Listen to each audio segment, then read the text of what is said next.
Come ride the little train that is rolling down the tracks to the junction. Forget about your cares, it is time to relax at the junction. Lots of curves, you bet, and even more when you get to the junction. Peoticoat Junction. There's a little hotel called the Shady Rest at the junction. Peoticoat Junction. It is run by Kate. Come and be her guest at the junction. Peoticoat Junction. And that's Uncle Joe. He's a moving kind of slow at the junction. Peoticoat Junction.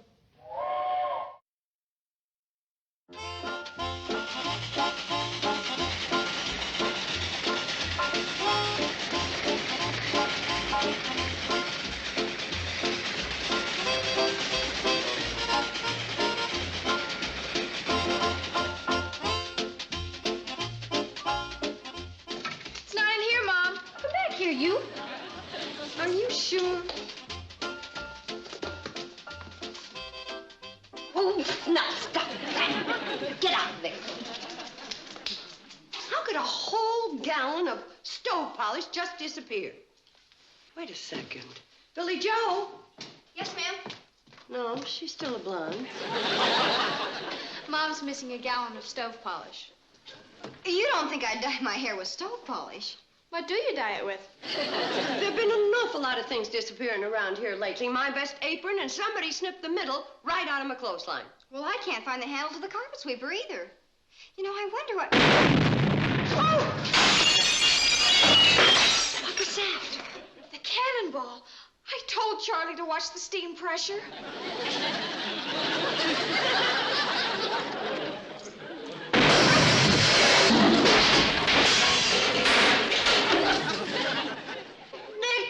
Cannonball, it wouldn't have blown up twice in a row. Never has. But whatever it was awful close.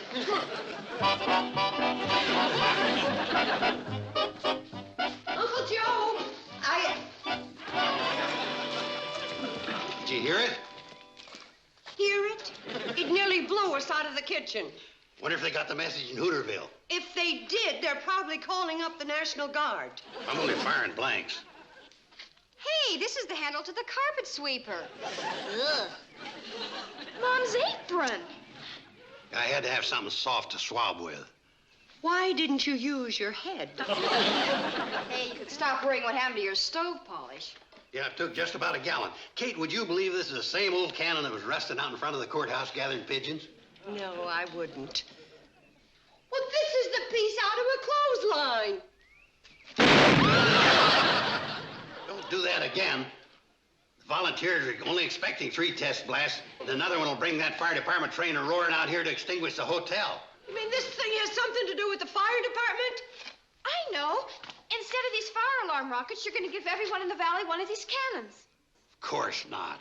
Oh, thank goodness. I'd hate to think what would happen if you put temptation in the way of that many people. Instead of sarcasting at me, why don't you give me a chance to explain? As the chief, I've always been worried about the one weak link in the fire department. So you decided to resign? What would happen if a farmhouse caught fire and the owner was to fire off his alarm rocket and the volunteers was to sleep through it, I asked myself. The farmer would stand more than an even chance of saving his farm, you answered. This may be a little complicated for the female intellect. This cannon is to wake up volunteers in case a rocket goes off. Who's going to fire it? Well, I guess everybody will take a turn standing rocket watch. What were you saying about female intellect? Well, anybody could use the telephone after Edison invented it. Edison? Uncle Joe, I'm not having the volunteers hanging around this hotel night after night waiting to fire off that cannon. Now, there's the female intellect for you. They ain't going to be hanging around. Whoever has skywatch duty can take the cannon home with him. How about when it's your turn? I don't take a turn. I'm the chief. Back to the weak link. Look. Uncle Joe, as chief, you are responsible for everything, aren't you? You're doggone right I am. Yeah, well, why don't you go out to the kitchen and clean up the mess this thing made? Uncle Joe, either that or I'm sending the cannon back to the courthouse pigeons.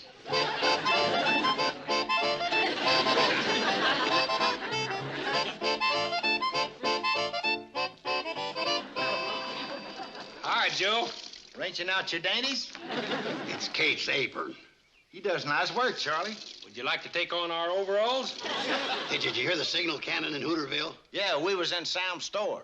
Knocked 3 cans of molasses off of his shelf. Sam wanted to resign from the volunteers. Yeah, we told him he couldn't. He's stuck with the job. Stuck with the job. Hey, that's pretty funny. Molasses, stuck with a job. You get it, Charlie? I'm the one that said it. Yeah, but did you get it? Take that signal cannon over to Fred Ziffels. He's got the duty tonight. Fred won't be doing any duty. He's got a mighty sick pig on his hands. Can't Doris look after it? That pig don't like Doris. Neither does Fred.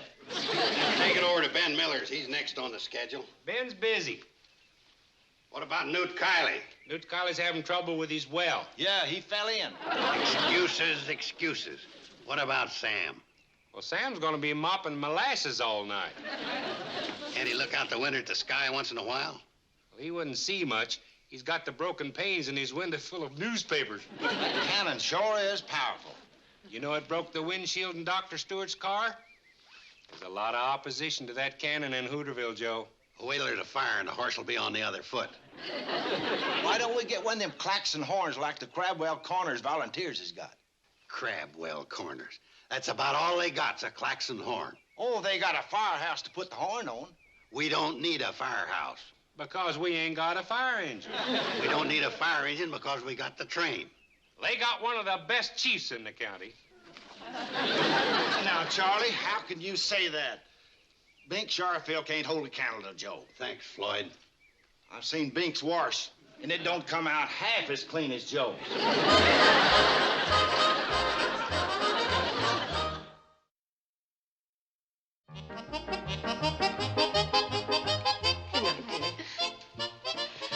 You know, it's pretty cold outside for Uncle Joe to be sky watching. Oh, he's sky watching in the lobby.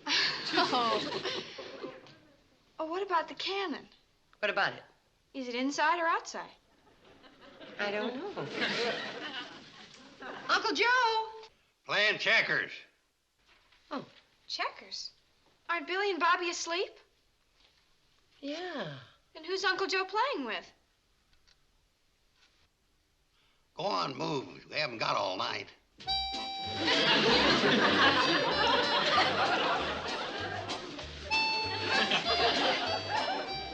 Go on.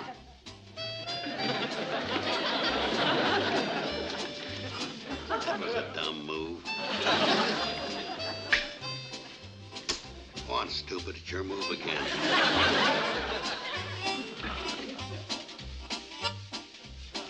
Uncle Joe, where's the... Bird brain's concentrating. Watch this, Kate. I've got him trapped. He falls for it every time. Never seems to learn.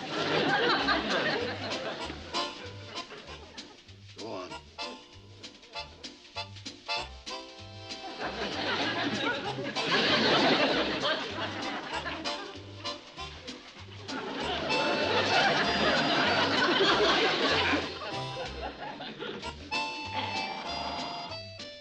You gotta jump him.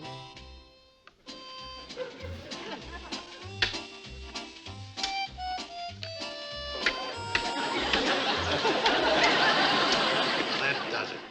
You want to play another game? Well, you don't know when you've met your match, huh? Me and him's playing for the championship of the hotel. What's the score? I've won 5 games. How many did you win? 4. 3. The one she won for you didn't count. You wouldn't have won 2 of those other games if you hadn't insisted on using last year's rules. Uncle Joe, where's the cannon? It's outside. You sure?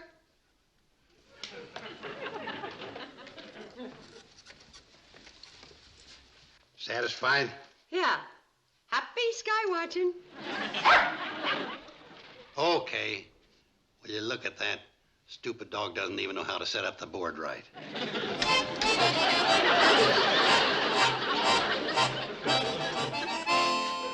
Of all the dumb plays, throwing your ace to Sam. Well, I was building tins. Hey, do you smell something burning? Yes, Charlie. He loses a nickel and he carries on like he's lost a quarter. Well, it smells like wood. Hey, the tender's on fire. A spark must have blown out of the smokestack. Don't panic. Ow, where you going? To light Sam's fire alarm rocket. What for? So Joe will see it, fire off the cannon, and the fire department will come. We are the fire department. Well, what are we supposed to do? Start our water pump, unroll the hose, and wet down the wood. Good idea. Aren't you going to help him? What for? Joe's got the pump and the hose at the shady rest. It's supposed to be on the train. Joe changed the rules. He's the chief. What we ought to do is keep the rules and change the chief. I better call for help. Somebody stole the pump and the fire hose. Don't you remember? Joe made us leave it with him. Well, that's right. Don't panic. Hold this.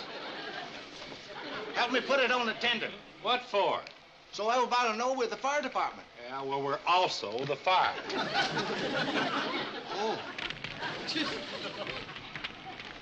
Hey, fellas. Fine thing, deserting your post in a time of panic. Well, I was making a call. You'd think you could forget your social life when there's an emergency. I was calling the Crabwell Corners Volunteer Fire Department. I guess they'll be rolling any minute now. Uncle Joe, Oh. there's a fire. Fire? Where's my boots? You're wearing them. Out of my way, I gotta boom the cannon. Now, wait a second. It isn't your fire. It's the klaxon over at Crabwell Corners. It is? Ain't that pathetic? Harry's pretty good. No match for our cannon. Well, they finally got started. Sounds like they're heading for Hodaville. Amateurs probably took the wrong turn and got lost. Oh, I don't think they're lost. That siren sounds like they mean business.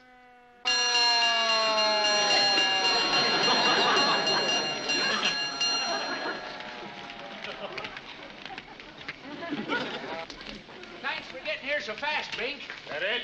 Yeah. Well, we'll have her out in no time. All right, boys, roll out the hose, use the fogging nozzle.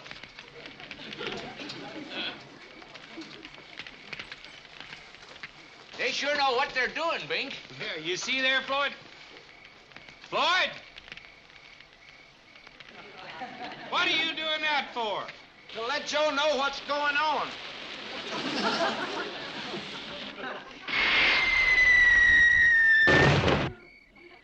There's a fire in Hooterville. I told you I heard the Crabwell Corners fire engine, What are they doing in our territory? We never run over there to put out their fires. for which they're probably very grateful. Wait a minute, I know what it is. Their fire engine's on fire and they come over here for us to put it out. Come on, let's go. They're the most inefficient bunch. What happened? Our chief's letting us know there's a fire. That's it. Nice work, boys. Just reel up.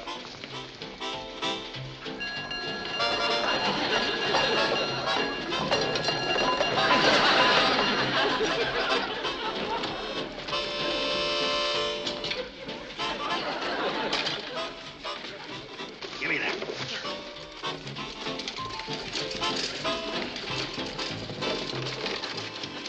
Don't panic. Charlie, stick this on the front of the tender. Floyd, get the hose off the hand car. Joe. Don't worry, Bink. We'll have your fire engine out in no time. All right, hurry it up, men. This is your chief speaking. Chief! You keep out of this, Kate. All right, you amateurs, keep away from that truck. Get that dog down off of there.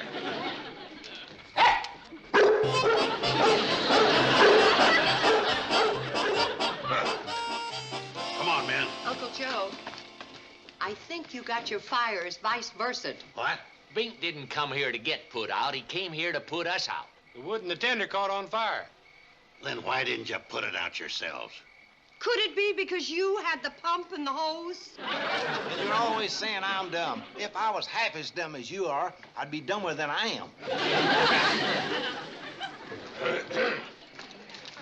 Who gets this? What is it?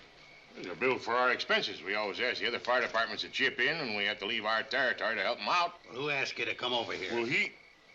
I did. I called him. If you had no authority, you should have checked with me first. If by that time the whole train might have burned up. Then give it to them. It's their train. $22. 18 of that's for a new windshield. Well, $4 for putting out the train sounds reasonable enough. We get $10 for a house call. We'll pay the $4, but that's all. It was Joe's fool cannon that broke your windshield. It was the fire department's fool cannon that busted it. You shut it off. Next time, stick to shooting off your mouth. That don't bust no windshield. Joe, come up with the $18. $18 for a busted windshield? The whole truck's hardly worth $12. $18. I'll pay you tomorrow. I'll take this along in case you don't. You can't. We haven't got a fire department without it. You haven't got one with it. Uncle Joe, it's time you face the fact you don't have a fire department. All you got is a pump, a piece of hose, a skyrocket alarm, and a cannon. You got a band? You got a band? No. What kind of a fire department's that? Uncle Joe, you are wasting your time. Kate, it isn't just equipment that makes a fire department, it's the manpower. And our volunteers are just as good as Crabwell Corners any day. For how much? $18. You mean you like to have a little contest with us? It won't be a contest. No, it won't. And when you lose, you'll owe me $18 for the windshield and $18 for the bet. But we ain't gonna lose. Ha! Uncle Joe, why couldn't you leave well enough alone? Kate, the honor of my chiefdom's at stake. I'm gonna show you and him that a fire department's more than a fire truck with a busted windshield. It's the Hooterville volunteers against the Crabwell Corner volunteers.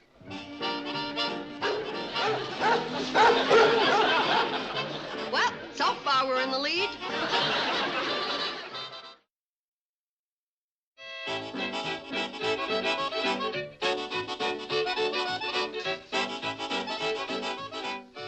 Where you two fellas going? I'm taking my Indian into Pixley. Oh, that's nice. He's kind of pale from being indoors so much. I'm taking him in to sell him.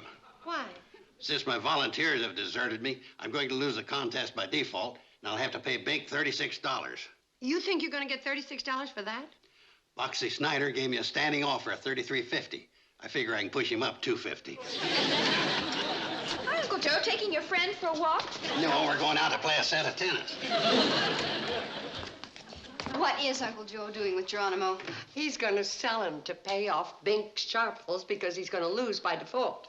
Selling his Indian? That's like selling his best friend. Gosh, I never thought he'd do that. Neither did I. I'm surprised at Mr. Drucker and Charlie and Floyd and everybody letting Uncle Joe down. They did him a favor. They never could have beaten Crabwell Corners. Well, why not? Uncle Joe explained some of the events to us, and they don't sound impossible. Yeah, what's so hard about seeing how fast you can climb a ladder? Or how far you can squirt a stream of water out of a hose. Anybody can do that. Even us. Mom! Oh, no. I'm not climbing any We ladder. can't let Uncle Joe sell his Indian. It means so much to Uncle Joe, and so much to the hotel. A hotel? Yeah, we need something to cover that hole in the carpet. Child, we're going to save our firemen.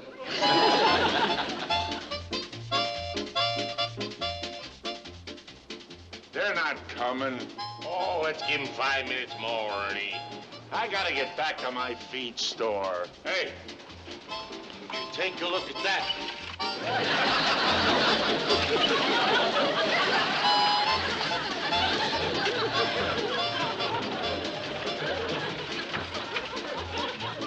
Can't believe it.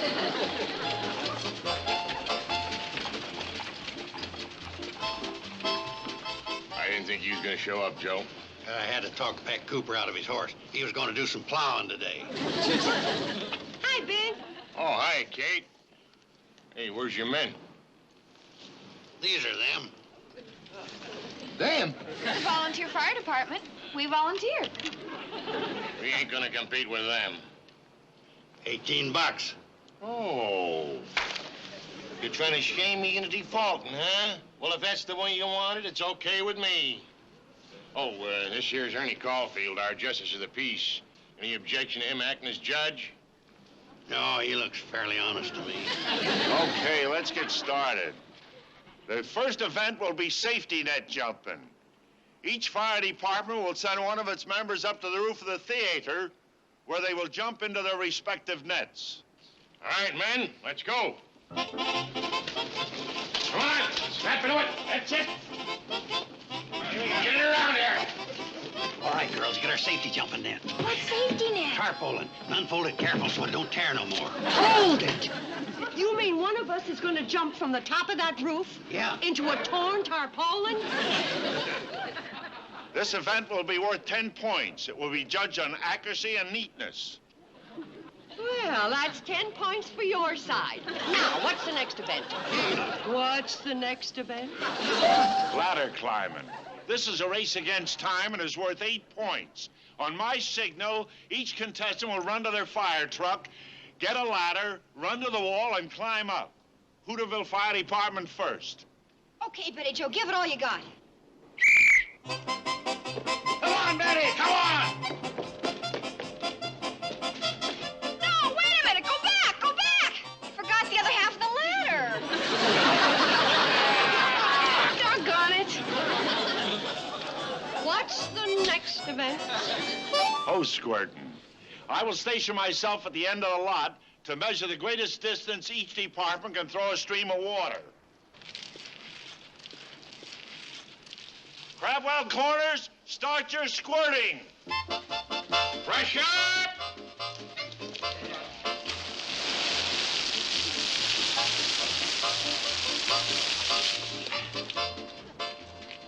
A 120 feet. You ready? Ready. Okay, start it up.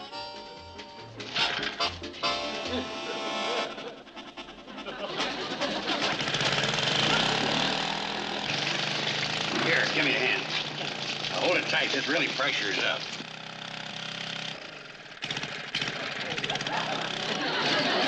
Well, give it the choke. For crying out loud, Betty Joe. Here, hold this.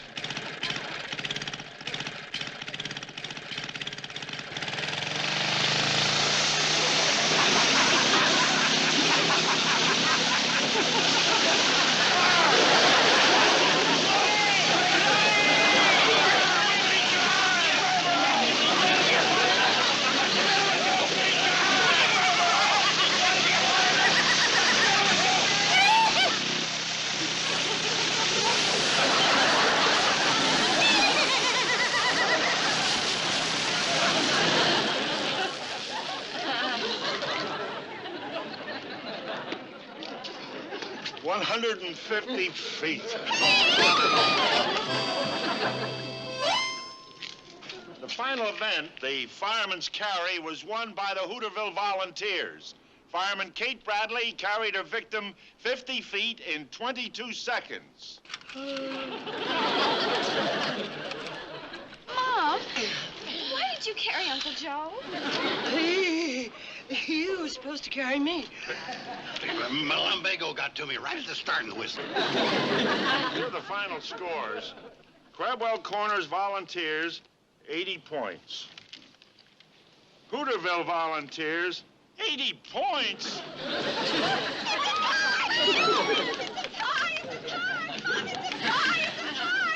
Well, nice going, Joe. I didn't think you'd get 2 points. Well, it's all how a chief handles his manpower. Well, I'll take the $18.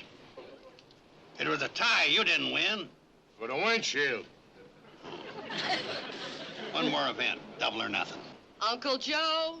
We're not leaving here till we get a clean-cut decision. Well, I don't mind taking your money, but we've gone through all the drills. Except one, the most important. What does a fireman do when he's sitting around the firehouse waiting for the alarm? You mean you're challenging Mr. Sharfel to a television watching contest? I'm challenging him to a game of cribbage, checkers, or pinochle. Take your choice. Uncle Joe! I get my choice. Yeah, Oh, brother. checkers. Do you realize that Bink is the county champion? Since when? Last week? Well, there goes your Indian. Champion's was made to be beat. Bring on the checkers. Ah, boy. Now I'm... Your move, Bink. Can't. You concede? Yep. You win the game and the match.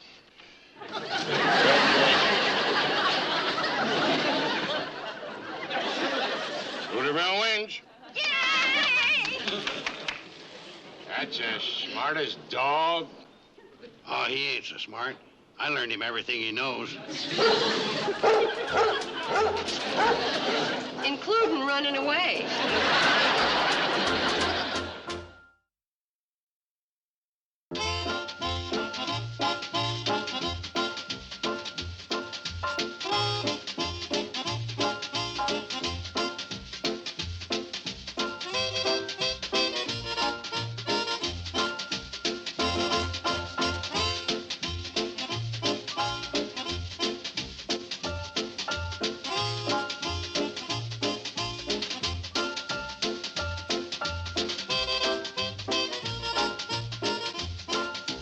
Petticoat Junction.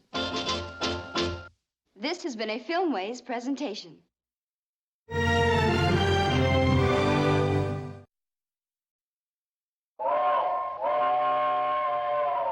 Come ride the little train that is rolling down the tracks to the junction. Forget about your cares, it is time to relax at the junction. Lots of curves, you bet, and even more when you get to the junction. Petticoat Junction. There's a little hotel called the Shady Rest at the junction. Petticoat Junction. It is run by Kate. Come and be her guest at the junction. Petticoat Junction. And that's Uncle Joe. He's a moving kind of slow at the junction. Petticoat Junction.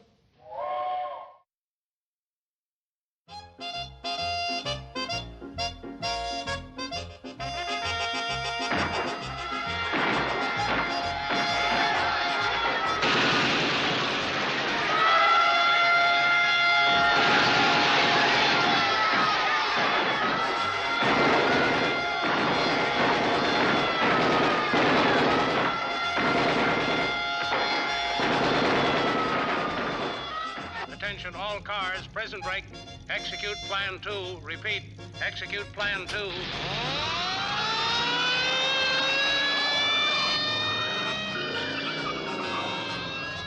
Attention, State Police Units 7 and 12. 2 escaped convicts, Barney Dawson and Max Janes, believe headed for the Hooterville Valley.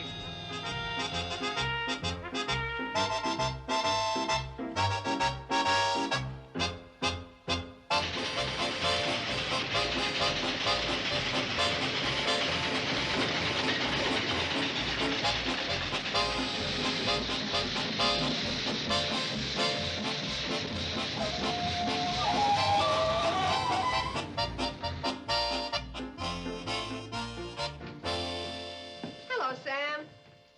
Morning, Kate. Hi, Sam. Got a couple of letters for you, Kate. Oh, thank you. Anything for me? Get in line at the window. What? If you want your mail, get in line at the window. Kate didn't have to stand in line. Kate don't write letters to the Postmaster General complaining how I run this post office. What do you mean, Sam? Here, read this. Dear Postmaster Drucker, we have received a letter from a Mr. Joseph Carson charging that you operate the Hooterville Post Office in a lax and inefficient manner which has resulted in considerable financial loss to him. Considerable financial loss. You probably lost your bubble gum money through a hole in your pocket, and you're trying to get the government to pay you back. The considerable financial loss I was referring to are the rewards I could have claimed for the capture of criminals whose wanted pictures are put up on the walls of unlax-run post offices. And you wrote to the Postmaster General about it? He charged the nickel stamp to your account. Next time you want to mail a letter complaining about the Hooterville post office, mail it from Pixley. Uncle Joe, how could you do such a thing? Kate, you don't know how much reward money there is floating around. All I gotta do is put the handcuffs on one crook. You haven't got any handcuffs. All you've got is that phony badge. What phony badge? This one. Member CIA. CIA? You know what that is? Chicken Inspectors Anonymous? Criminal Investigators Alliance. What's that? The Alliance of Criminal Investigators. Men carefully selected for the fact that they had $1.50 to subscribe to this. Honest Crime Monthly. They give away that phony badge with a year's subscription. It ain't phony. Why didn't you subscribe for 2 years? You could have got a recording of John Billinger's last words. In this issue, a true fact article. How I Finked on My Father. She looks like such a wholesome girl. Is that my magazine? What's your name? You know my name. I forgot it. Rudolph Valentino. There's nothing here for Valentino. Maybe there's something here for Carson. Kit or Mindy? Joe Carson. Oh, Joe Carson. Oh, you're the fella that wrote to the Postmaster General. Do I get my magazine? Get in line at the window. I don't run a lax and inefficient post office. Get in line. Okay, give me my magazine. Window's closed. What? I always close it at 11:21. Hey, will you get... Oh, I don't blame Sam for being mad at you. I'm pretty mad at you myself, throwing away $1.50 on that junky magazine. Kate, even if they hadn't given me the badge, that's the best investment I ever made. If you want to learn how to think on your father. It's not the do-it-yourself articles I'm referring to. It's a reward notice that they print every month, giving the names and descriptions of wanted criminals. And you expect to capture criminals in Hooterville? Kate, criminals are everywhere. Why, any minute, that door could open and one could walk right in. How do you do? If you'd put them posters up where you're supposed to, I could tell you what he's wanted for. I beg your pardon? Don't pay no attention to him. What can I do for you? Looking for the sheriff. We don't have one. We don't need one. There's no crime in Hooterville. It's against the law. Isn't there any law enforcement officer here? Me. I'm official. He's phony. What? Mr. Drucker is the justice of the peace. Uncle Joe is... Sam's the man you want to talk to. Detective Sergeant Horton, State Police. Now, there's a badge. What can I do for you? I'm looking for these two men.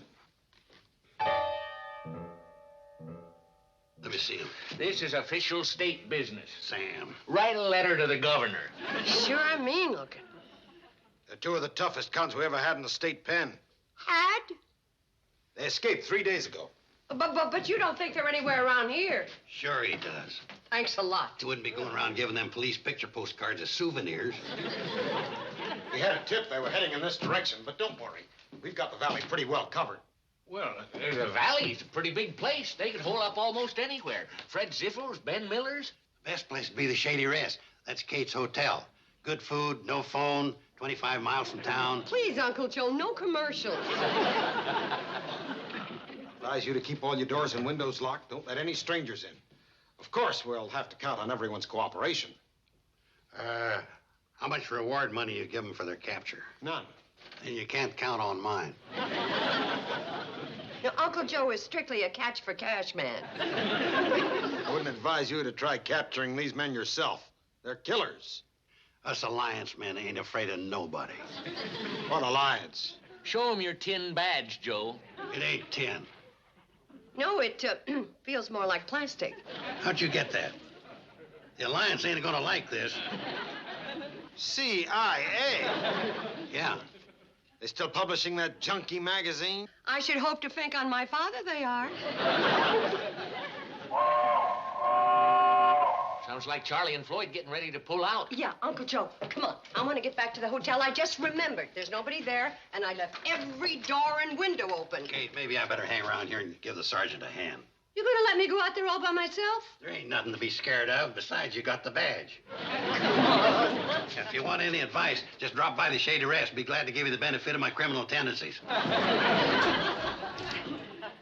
There's one in every town.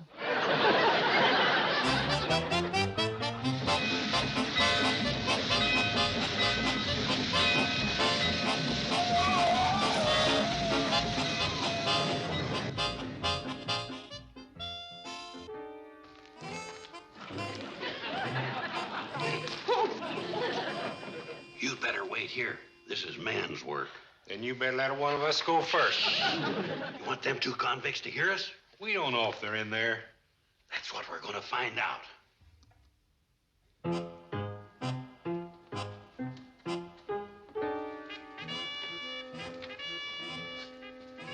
Joe? Shh. Joe, what? Here, hold this.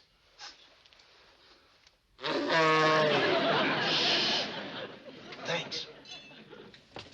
Excuse me. Kate. There's nobody in there. How do you know? I looked through the window. Kate, I wish you'd let me handle this.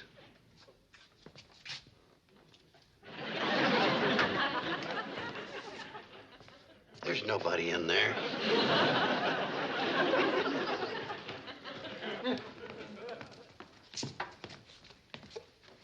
Mighty quiet in here. Floyd, you search upstairs. Charlie, you take the kitchen. What gives you the right to order us around? This. What's that? Plastic bag. It's tin. Member CIA. I once knew a fella who was a member then, RA. Would you fellas mind looking around? Oh, sure, Kate.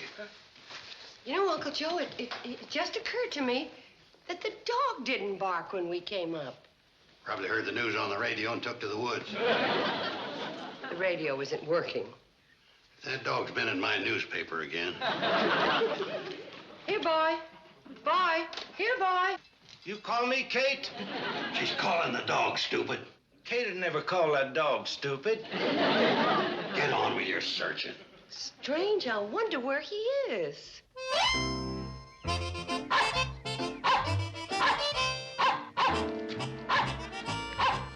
Come on, Max. Oh, I'm tired. You gotta keep going. You want the cops to pick you up? Well, at least I'll get something to eat. I'm hungry. You should have stayed in the pen. You could have been stuffing your face with slops and gravy. Oh, cut it out, Barney. You making me homesick. You want to get something to eat? Oh, yeah. All you have to do is follow the dog. He's got to get home sometime. Maybe he ain't got a home. Maybe he's on the lam like us. Which way, boy? He's been saying the same thing for the last 3 hours. All he's doing is trying to tell us to follow him.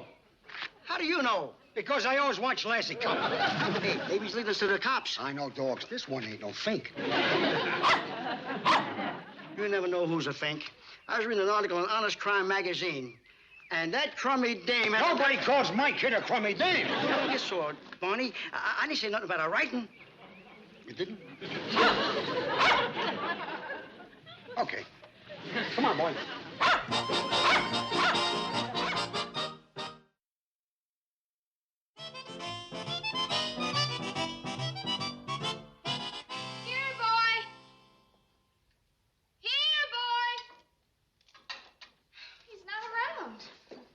Sure wish he'd come on home. Yeah, I'd sure feel a lot safer with those men on the loose. Well, I don't say there's nothing to worry about, but the valley is being covered by the state police. But they're not out here. Well, what if the convicts showed up? I don't think they will. Who's that? Who's there? It's me.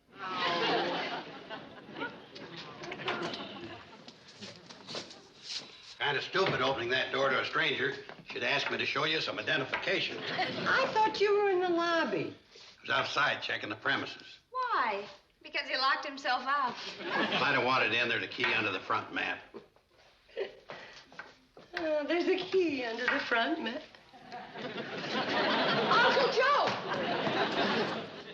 I sure wish the dog would come home. Oh, no. What's the matter? Oh, no.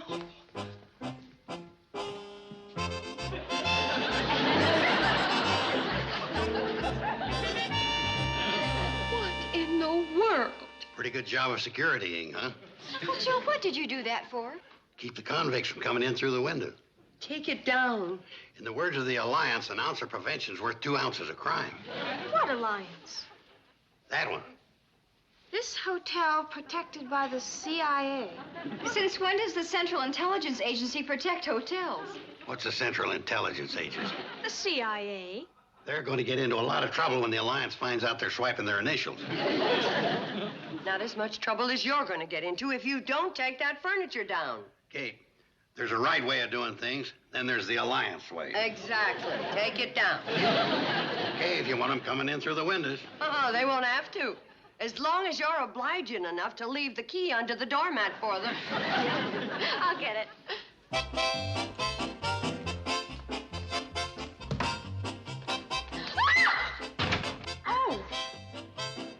It's us. get him to show you some identification. Everything all right in here? Yes, but you gave us quite a start. We didn't hear the train. We're rigged for silent running. We ain't seen nothing of the dog, but we'll keep looking. Oh, thank you, Charlie. We'll check in with you after every run. Good. Don't bother. The Alliance is handling things around here. Oh, Kate, you know this is under the doormat? Now, Kate. Oh, tell it to the Alliance.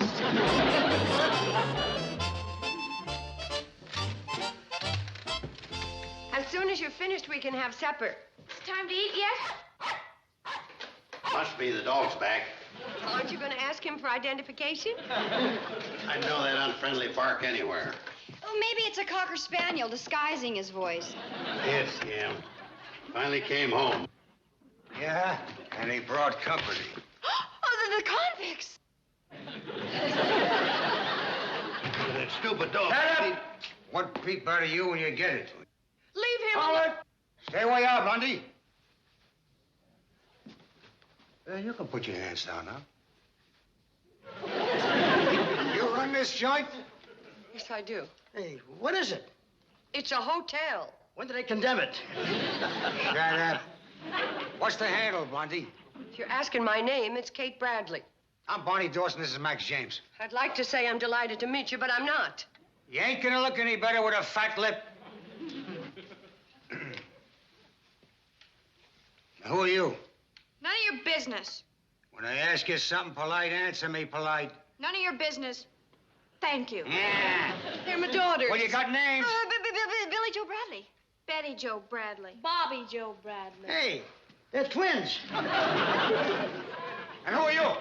I'm Chicken Joe Bradley. Anyone else here? 20 state troopers upstairs. Look You here. leave my mom alone. Take a look upstairs. You, getting tired? Oh, you big bully. Uncle Joe, do something.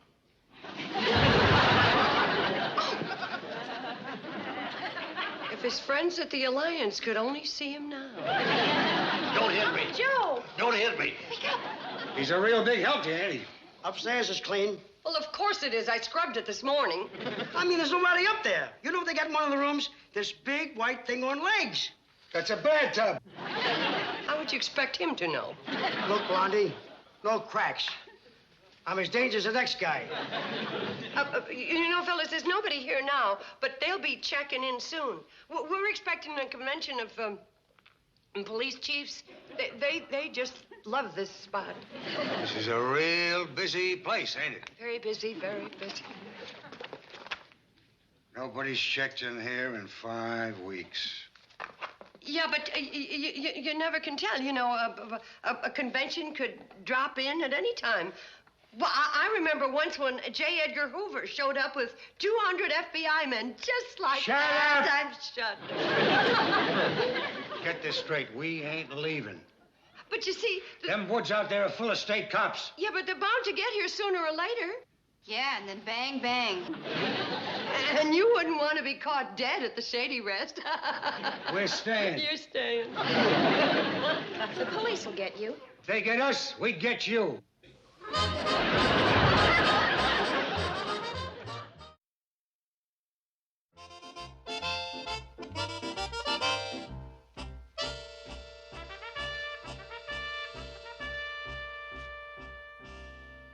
Well, that wasn't bad. We enjoyed watching you eat it. Yes, took away our appetites. That little one's got a mouth. Where'd you get the chicken? They got a market around here? They grow their own. How? From eggs. You mean they plant them?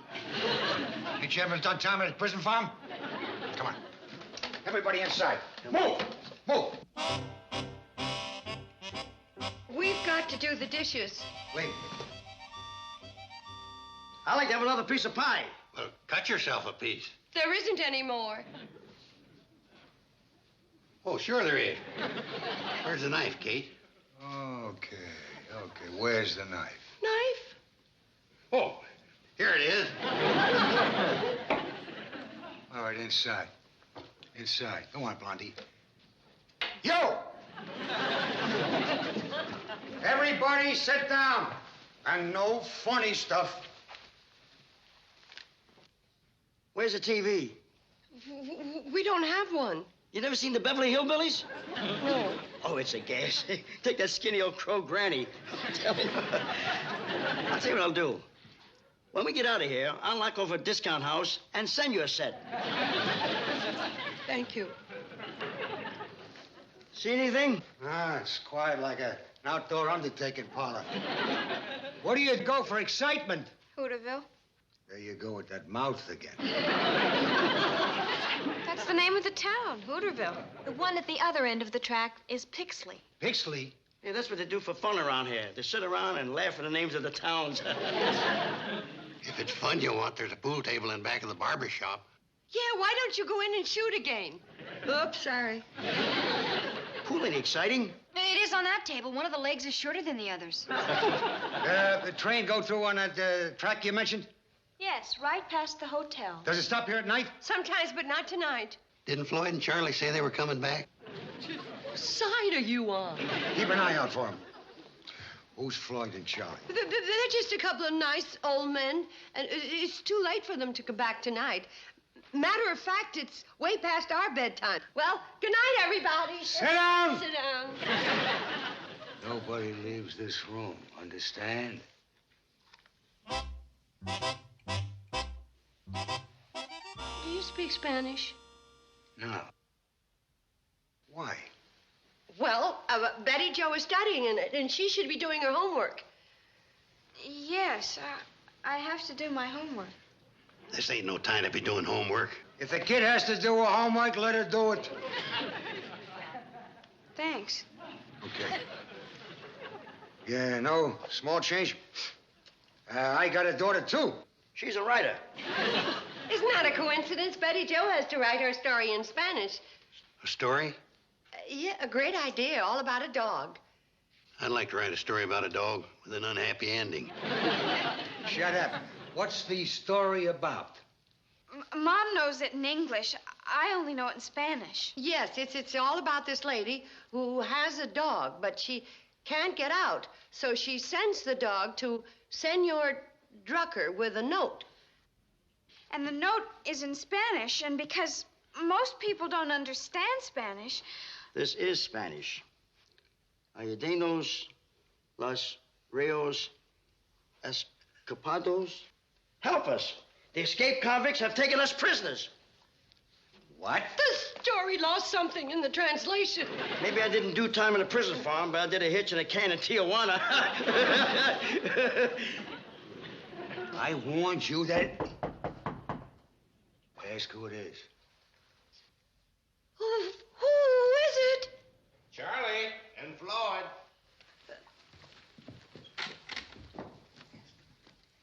Come in.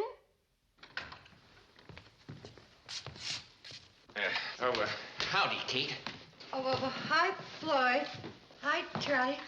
Hi. Are you the guys that run the train? That ain't Floyd and Charlie. You ain't? Drop it! Get away from them. Pick it up.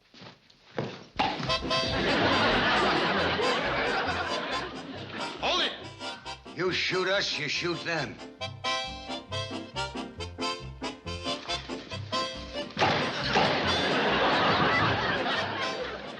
How about that? This hotel is protected by the CIA. Is that better? Yeah. Ooh. Well, anyway, the dog come running up to the store and started barking and wouldn't quit till we followed him. I told you the dog was a fink. That dog's CIA material. I trained him myself. The dog didn't happen to have a note written in Spanish with him, did he? If he did, I wouldn't have been able to read it. You know, what I don't understand is how the dog got out. That's right. Everything down here was locked. The upstairs windows weren't. Well, you don't think that he jumped down from... I guess he did. Sam, Sergeant Horton, I don't know how to thank you. You better thank Floyd and Charlie, too. They helped, answering in their own voices so you wouldn't get suspicious. Well, are they? Outside. Floyd, Charlie. Yeah, Kate? Where were you when I was capturing them two desperate criminals? Where were you? Well, I wasn't outside hiding. We wasn't hiding. We couldn't come in. No, we loaned Sam and the sergeant our overall. Floyd Smoot.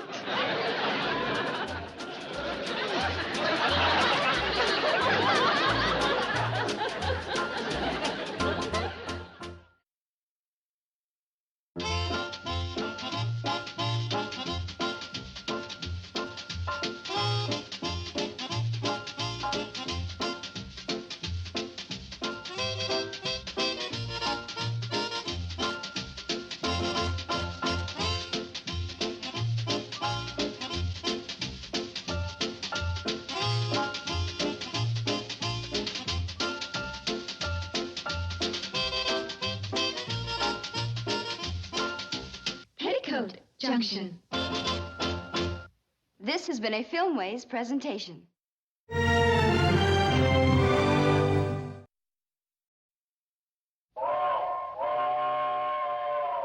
Come ride the little train that is rolling down the tracks to the junction.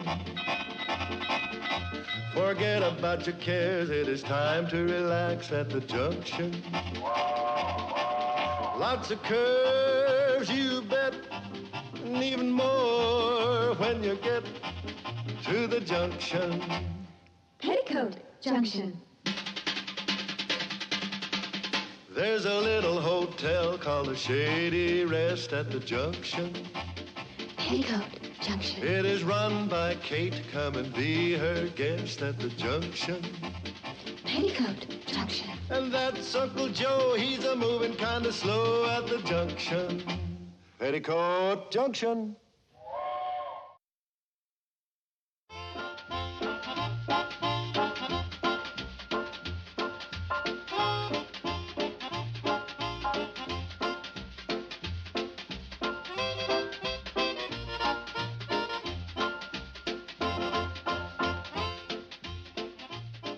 Now, Bird Dog had a choice of being a pointer or a retriever.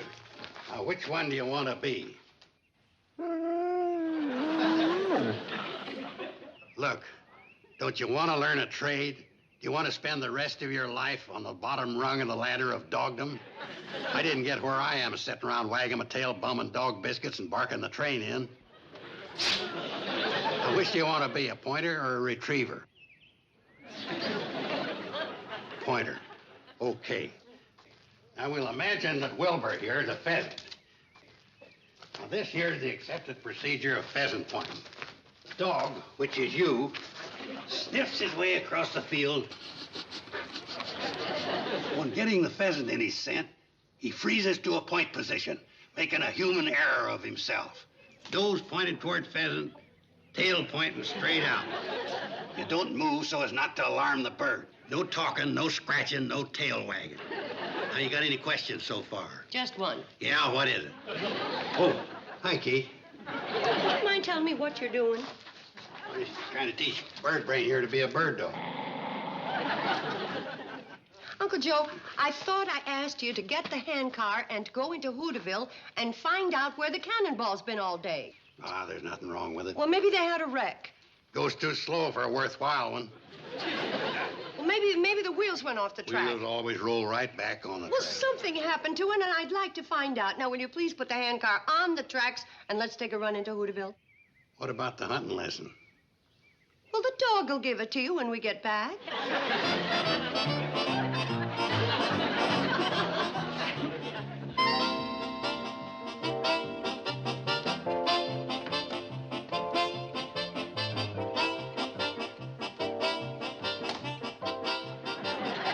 She's still here. How's she look? Kind of peaked. You would too if you just laid 5 little white eggs.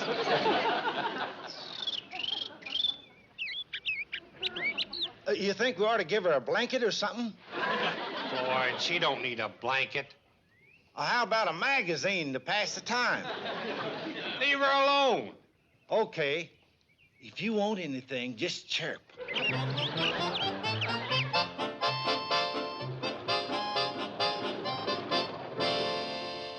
the train. I told you nothing's happened to it. What's that ladder leaning against it for?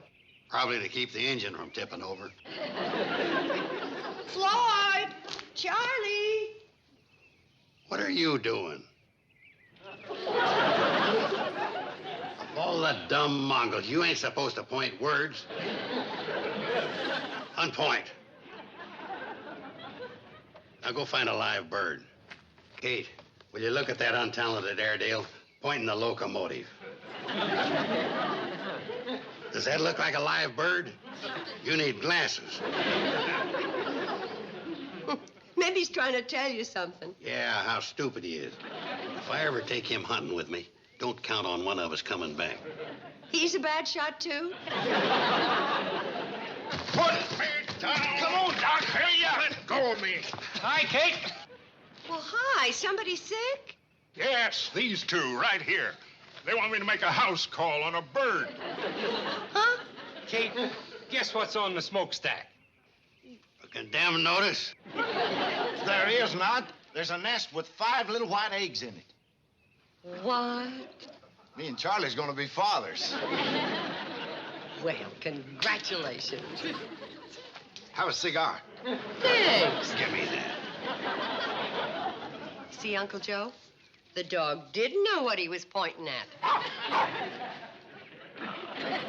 So you got lucky. What are you waiting for, Doc? Up the ladder. Come on, I'll have you. No, I'm not climbing up any ladder.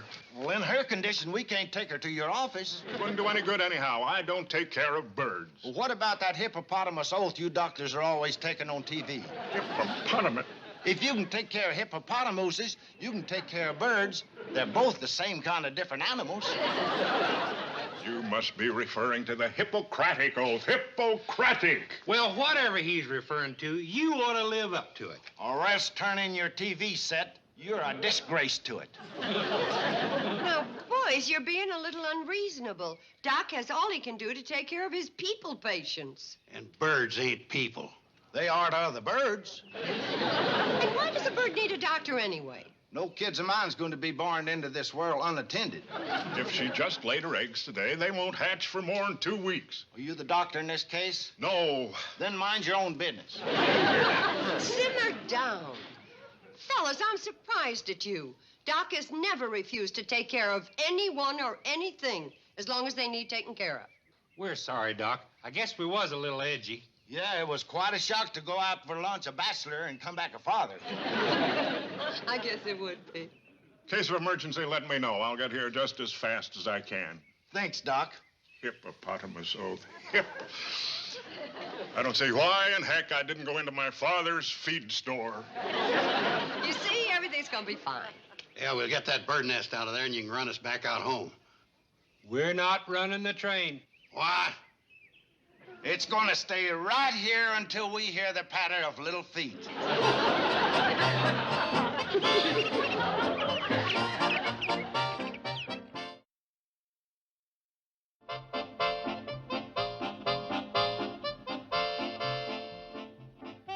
Hooterville Cannonball gets the bird.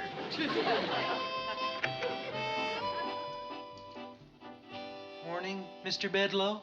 Good morning, Evans. How are you this morning? You won't flog me, sir? Flog you? What's the matter with you?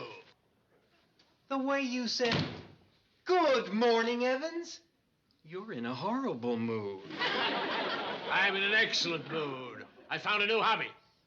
Collecting antique thumb screws? Bird watching.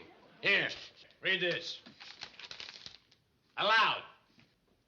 Homer Bedloe, the genial and jovial manager of the C&FW Railroad, announced today that he's temporarily suspending service on the company's Hooterville branch line, pending the hatching of 5 tiny little white eggs, which occupy a nest on the smokestack of the branch line's crack train, the Hooterville Cannonball. Crack train. I'd like to meet the moron who said that.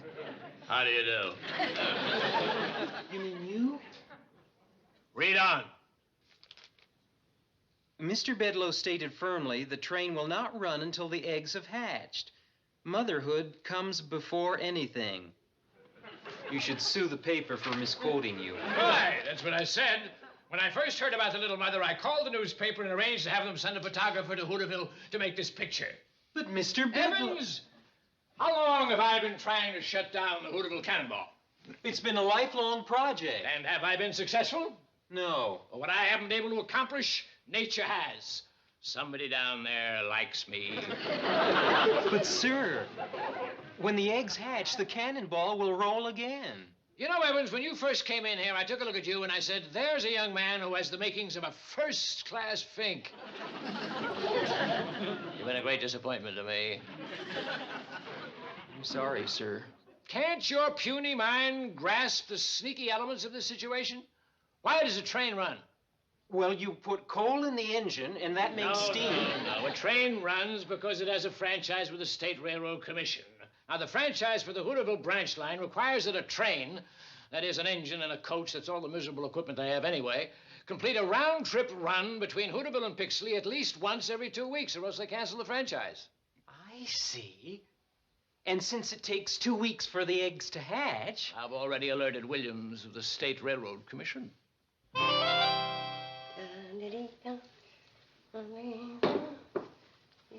Hi, Mom. Oh, what's your hurry? Well, Billy Joe's typing up my English homework, and I have to look up a word in the dictionary. Thanks. I'll bring it right back. Betty Joe.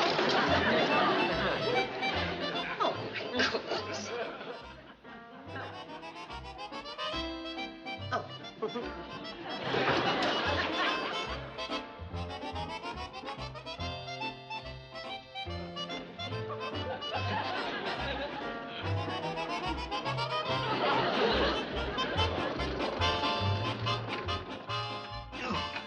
Doggone bird.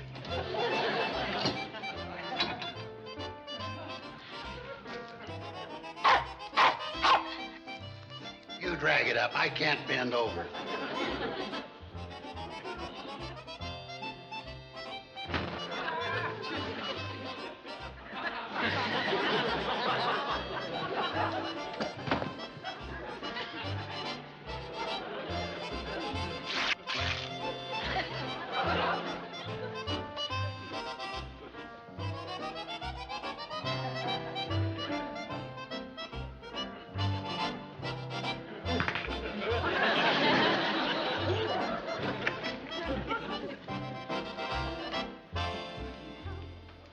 Hi, Kate.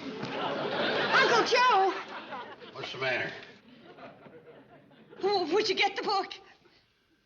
Kate, I was just getting ready to read the paper. My back's killing me. You know how many times I pumped that handcar to Hooterville and back today? 6. All on account of that stupid bird. The book! Oh, Kate.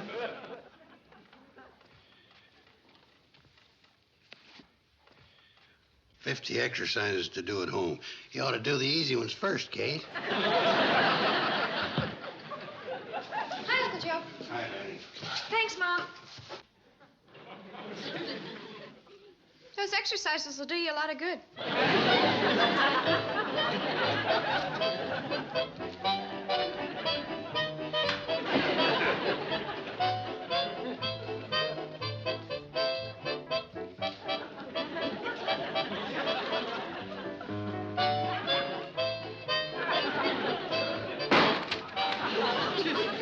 Where's the sack of flour I asked you to bring me home from Sam's? Oh, the dog's bringing it. What?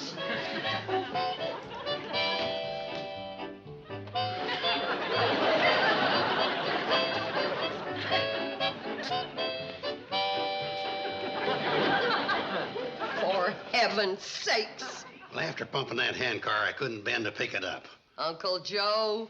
It's the bird's fault, and Charlie and Floyd's. They should know better than to go away and leave that smokestack unguarded with the air full of flying motherhood. I don't see why they're so set against moving that nest. You can't. If you did, the mother bird would abandon the eggs. Well, if she don't care for them, why should we?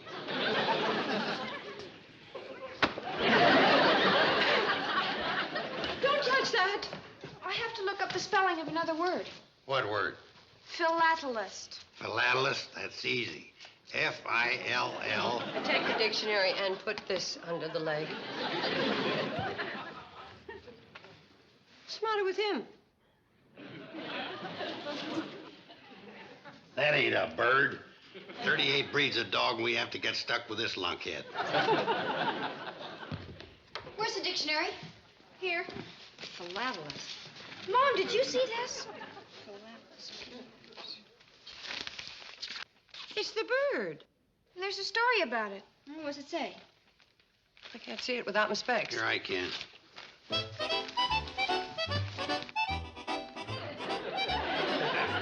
It says Homer Bedloe is shutting down the branch line to give the eggs a chance to hatch. He's also in favor of motherhood. That doesn't sound like Mr. Bedloe. It's more like Homer to have the bird arrested for trespassing on railroad property. Yeah. Or he's up to something. Yeah, but what? The usual. Shutting down the branch line forever and putting the Shady Rest out of business. Same suspicious Mrs. Bradley, eh? Homer Bedloe.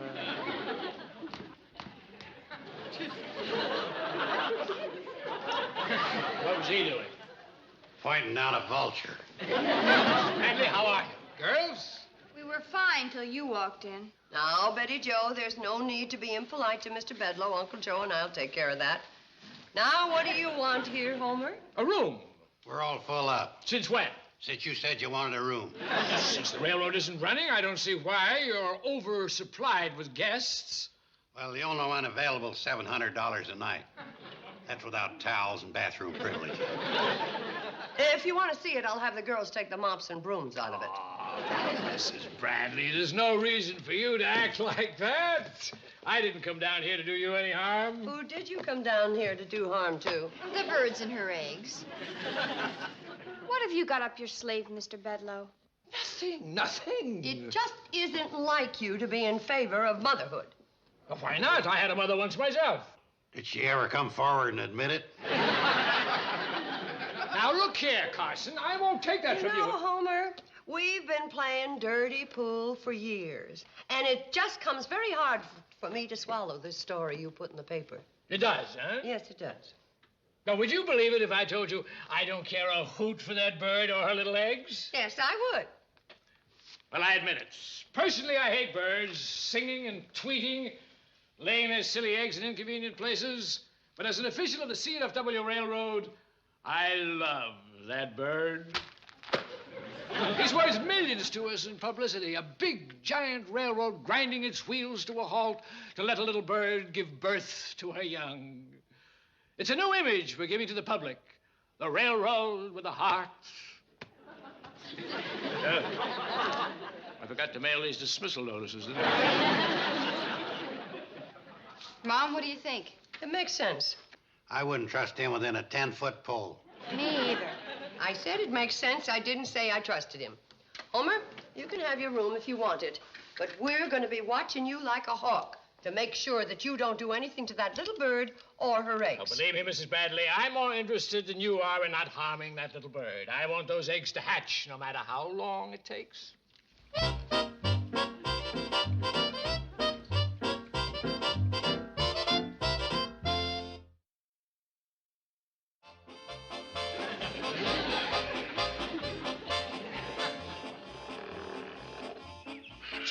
Charlie!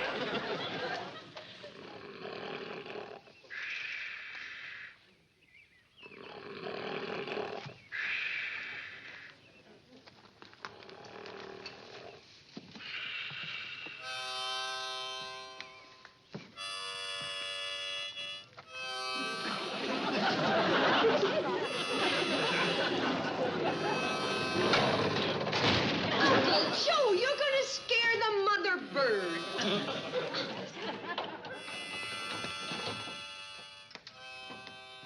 Hi, Kate. Hi, Joe. Hi, Floyd. What is that? Charlie. He's snoozing, snoring, and serenading. Floyd!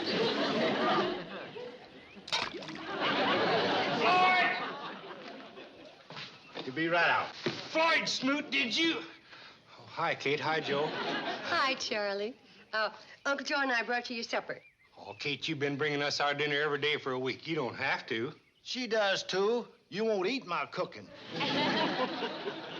Try some fried chicken. Kate, you didn't bring along any of them hard-boiled eggs, did you? No. Good. I just can't eat them hard-boiled eggs when she's looking at me. Seems to upset her. How is Lady Bird?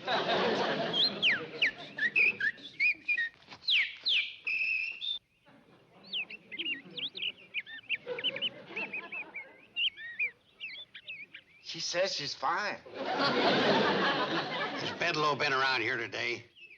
Yeah, twice. Did he try anything? No, he just straightened that sign he put up and told us not to worry about the train not running. Beats us, Kate. Me too. But one thing you can be sure of. Homer Bedlow has some dirty scheme cooking in that double-dealing mind of his. Come out here. I don't want to be overheard in there. Bedlow, if you're using the State Railroad Commission to do your dirty work... I'm doing the Railroad Commission a great service. You should have canceled the franchise of the Cannonball years ago. Bedlow, there's nothing the matter with that little train. I don't think you have any right to try to... You're a public official. You're not paid to think. Now, the terms of the franchise are crystal clear. That train must make a round trip once every 2 weeks. 1 week has passed and it hasn't moved. Another week and it'll never move.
Back to work, Mama.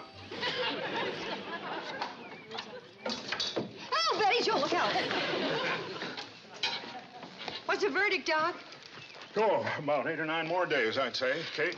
Too long. They gotta be out and peeping in 7. Isn't there any way you can hurry them? Betty Jo, I've been doctoring for a long while, and there's one thing I've learned for sure. Whether it's a baby bird, a baby chick, a baby pig, or a baby, you can't hurry them into this world. Then I guess this is the end of the Cannonball. Why don't we just move the nest? That'll be the end of the birds. Well, which is more important, the birds or the train? That's for Charlie and Floyd to decide. Well, the train's mighty important to us. Yeah, but so's our family. We still got a whole week to wait before next Tuesday. Maybe by then. Yeah. Come on, little mother. Get hot.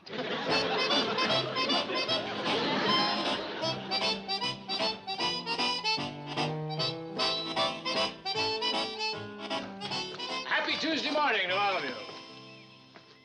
I take it there hasn't been any action, eh? Oh, you needn't feel so badly. In another month's time, the rails will be gone, and there'll be nothing left of the branch line except a weed-covered roadbed from here to Pixley. But think of how it'll beautify the countryside. I'm sorry, folks. There's nothing to be sorry about. It's their own silly sentimentality that made it possible for my evil plan to triumph. Love that bird. Mr. Williams, isn't there anything you can do? I'd bend over backwards to help. There's no way out. The franchise clearly states that an engine and coach has to make a round-trip run from here to Pixley every 2 weeks. 2 weeks will be up in less than 6 hours. An engine and coach, huh? That's right, Mrs. Bradley. Mr. Williams, start bending.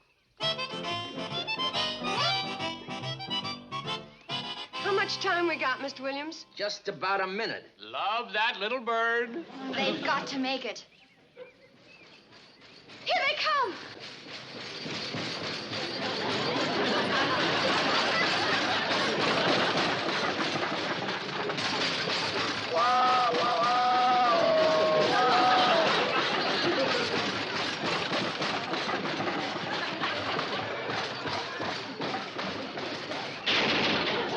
Did they make it? By 2 seconds. I protest! I protest! Quiet. We almost didn't make it up Bleeker's Hill coming out of Pixley. Now, see here, Williams, you're not going to let him get away with this, are you? It's a coach. The stagecoach that Lem Waller's dad ran between here and Pixley, long before the cannonball. Well, you're lucky it's still around. You're going to need it now that the cannonball isn't going to be running anymore. What do you mean? The franchise clearly called for an engine and a coach. Well, where's the engine? There it is. Uncle Joe's wooden engine.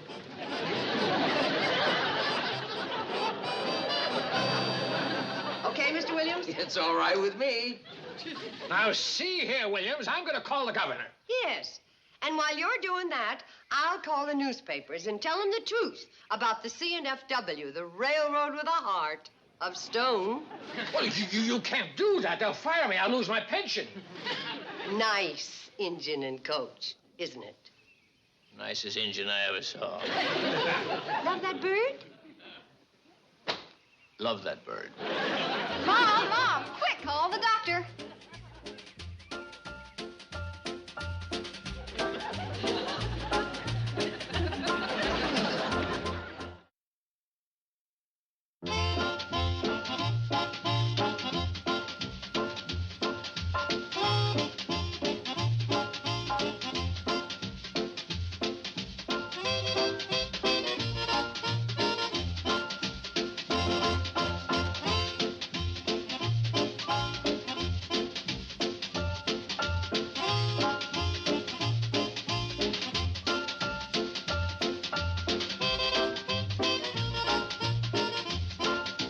Peoticoat Junction. This has been a Filmways presentation.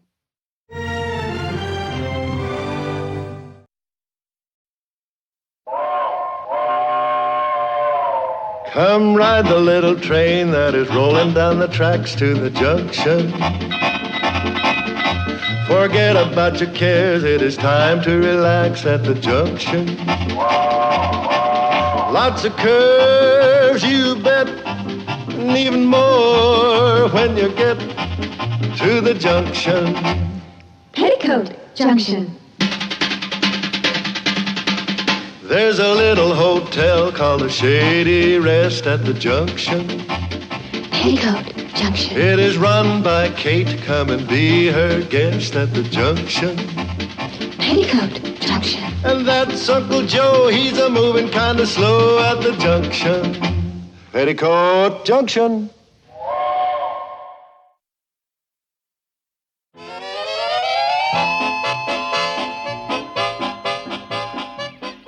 All aboard to Pixley. Direct connection to O'Donnell Supermarket. All aboard.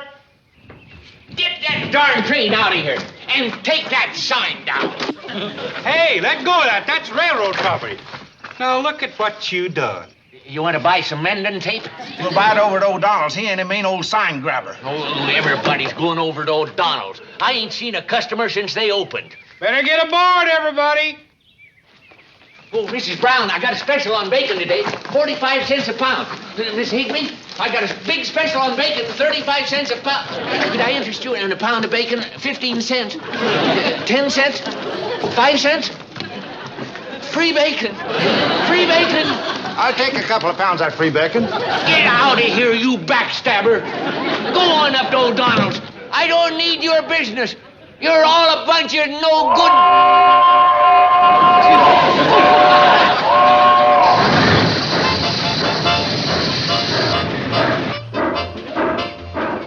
Goodbye, choo-choo.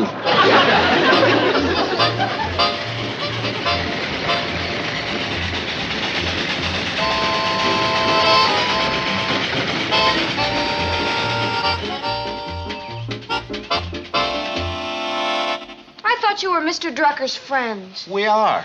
We sure are. I just got through telling her we are. Then why are you hauling his customers up to Pixley so they can shop in that new market? Well, Betty Jo, we don't have any choice. If the people want to go to Pixley on the train, we got to take them, even if we don't like the reason they're going. Yeah, as the saying goes, ours is not the reason why. Ours is but to drink your ride. Oh, that's not the way the saying goes. I think it's terrible. I got another one about an early bird. I mean about Mr. Drucker's customers deserting him. shop in a new store just because it's got a lot of fancy new gadgets and gimmicks. Well, Betty Joe, it's only natural. Folks all like the new gadgets and the gimcracks. Including us. Well, I don't. And Mom doesn't. Nobody in our family's gonna shop in that old supermarket.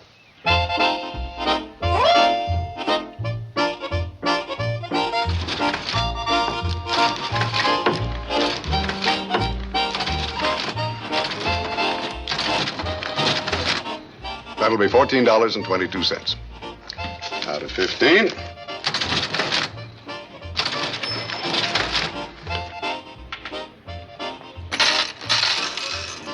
Here's your change. Thank you. And thank you very much.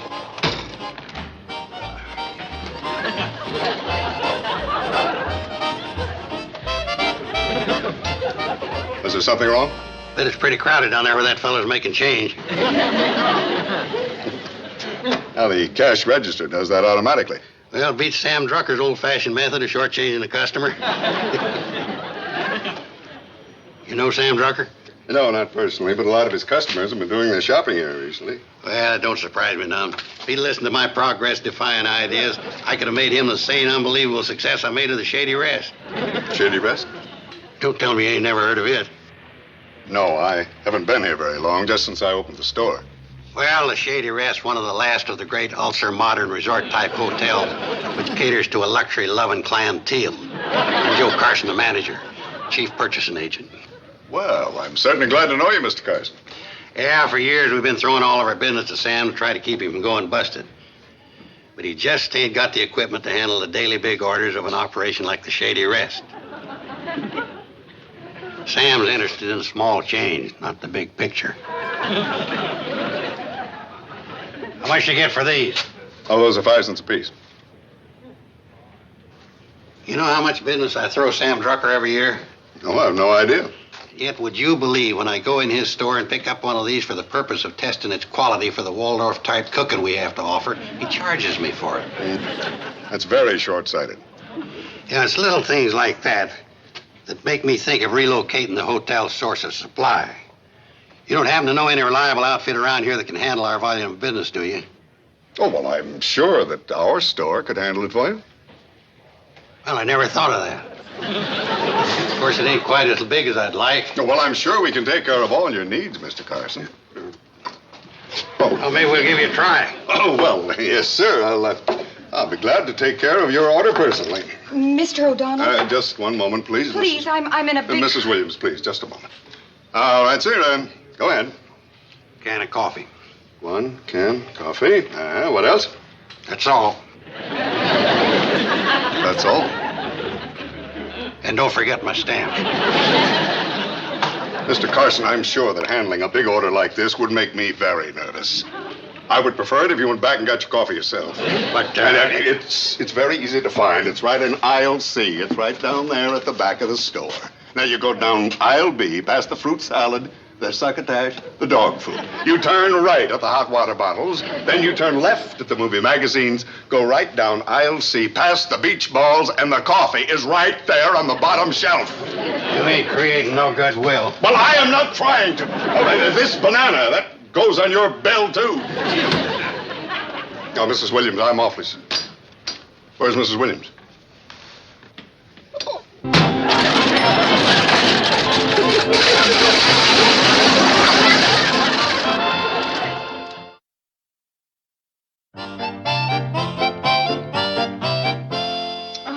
Mom, why did you send Uncle Joe to Drucker's for coffee? We've got about 10 cans here. Hey, look at all the canned goods you bought from him. I guess I have been overbuying, trying to keep up Sam's morale. Hi. Hi, Uncle Joe. I told you just to buy a can of coffee. Oh, I found a lot of other things I thought we might need. Oh, glad you did. Fruit salad? Succotash? Dog food? Send in 3 labels with 50 cents and you get a rhinestone dog collar.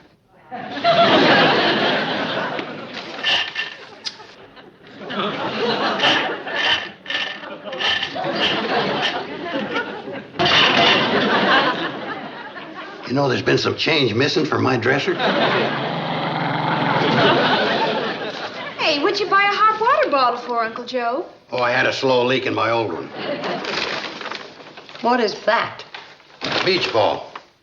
Why, did you have a slow leak in your old one? I don't remember Sam carrying beach balls. I didn't think he carried water bottles either. That's why he's losing all his trade to O'Donnell's. You mean you went over to Pixley to do your shopping? Well, kinda. Well, $6.20 doesn't sound like kind of. Well, I couldn't just walk around there eating bananas without buying something. Yeah, but you didn't buy the coffee.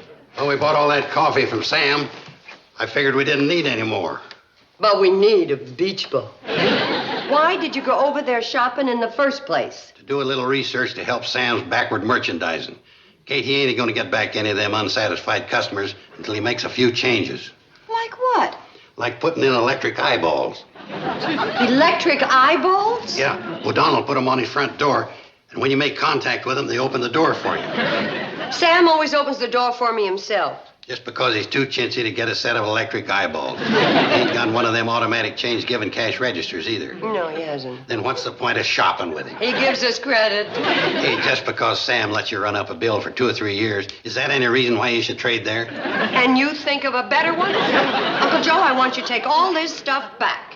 Kate, a big supermarket like O'Donnell's ain't got Sam's backward policies of letting you return stuff years after you bought it. I think it's a very nice policy.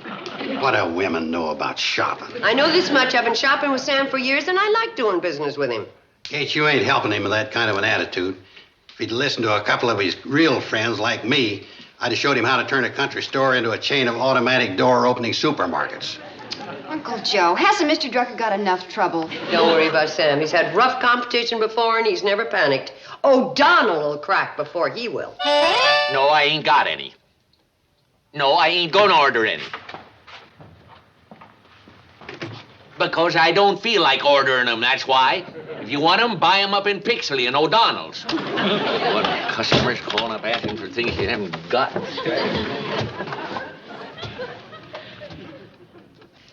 Morning, Sam. Oh, morning, Kate. Sam, are you feeling all right? Of course I'm feeling all right. What do you want? I just want a small order. Small order. That's all I ever get is small orders. If I ever got a big order, I'd think I was in the wrong store. Well, we could come back later. The service ain't gonna be any better then. Oh, well, I'd like a small can of those little peas and... Small can of little peas. Small can of little peas, huh? Little peas. I had one here yesterday. Maybe you sold it. To who? I have no idea. Then quit mixing in my business. Well, Sam, I wasn't mixing in your... Hey, kid, will you put that down? I was just feeling it, Mr. Drucker. No feeling unless you're buying. Sam. Betty Jo meant no harm. Hi, Betty Jo. Now, what can I do for you? Kate, I'd like a small can of, Peas? Yeah. Everybody wants to buy a can of peas. Some days I don't sell it. Will you get away from there? Dog sniffing, dog biscuits, and kids feeling material. What can I do for you, Kate? Nothing, Sam. Thanks. Well, that's good, because I'm awful busy. I'm trying to find a can of peas for a crabby customer.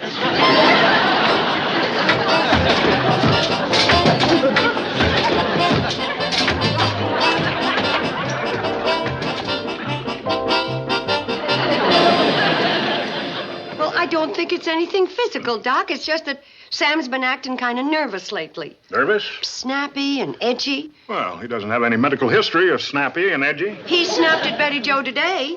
And you know he's never had a harsh word for the girls. If anything, he spoiled them. That's right. And he's had trouble remembering my name. You know, Doc, this is none of my business, but Sam doesn't have anybody to look out for him, and I just kind of wish you'd look him over. I'd be glad to, Kate. Tell him to drop in anytime. Yeah, I'm not going over there. Well, it's all right. Either he comes over here or you go over there. Now you make up your mind. He charges $2 for an office visit and $3 for a store call. But there's nothing wrong with me. Oh. Excuse me. Hello? Hello? Darn phone rings all day, and there's never anybody there. Maybe I could get Dr. Cutter's price to $2 for a store call. Now hold still, Sam. Hold still. Open your mouth and say ah. Go on, Sam. Give me a big ah. Oh! Now, come right over There's here. nothing wrong with me. Lie down. Sam, You right just here. got to. Easy That's now. the only way the doc can Now, examine you. Now, relax. if you'll just be quiet, and we'll just get this right here. And you got to cooperate. I am cooperating with him. I took the stick out of the ice cream bar for him, didn't I? Sam, you got any temperature? Well, how would Now, I... Don't talk. Here we are. What do you usually carry, about 29 pounds in this old arm? Oh, Doc. Oh, he was just teasing you. Well, I can do without teasing at $2 a call. $3. Two. Your pressure just went up 10 points. I don't think he has any temperature. Let him tell me. You haven't got any temperature. Well, look at the thermometer. What's the use? It's broken. What? What do you expect for $2? I'll answer it. Answer what? Hello? Well, he's real busy right now. Yeah, I'll have him call you back. There we are. Now, Sam, how have you been sleeping at night? Well, how can I sleep worrying about losing all those customers to the market in Pixley? It ain't hard enough trying to earn a living. Sam, when was the last time you had a vacation? Yeah, I can tell you. 1950. How do you know? Because I treated you for poison ivy and sunburn. It's high time you had another vacation. I can't afford one. I got all these big medical bills. You're going to have bigger ones if you don't take a vacation. Now, Sam, you like Lover Lake. Why don't you go up there and just fish, relax, and sleep? Do you a lot more good than any 85-cent prescription I could give you. Sounds nice, but who'd look after the store? Close it up. And lose all that business? You haven't got any business. Answer the phone. I'll take care of the store for you, Sam. 2 weeks vacation would be the best medicine in the world for you. What? 2 weeks. 10 days? 2 weeks, and when can you go? In about 3 months. Now, you listen to me, Sam Drucker. You're packing your bag this afternoon and getting on that train and going to Glover's Lake for 2 whole weeks. Oh, Doc. $2. 3. Hey, I guess I do need a vacation.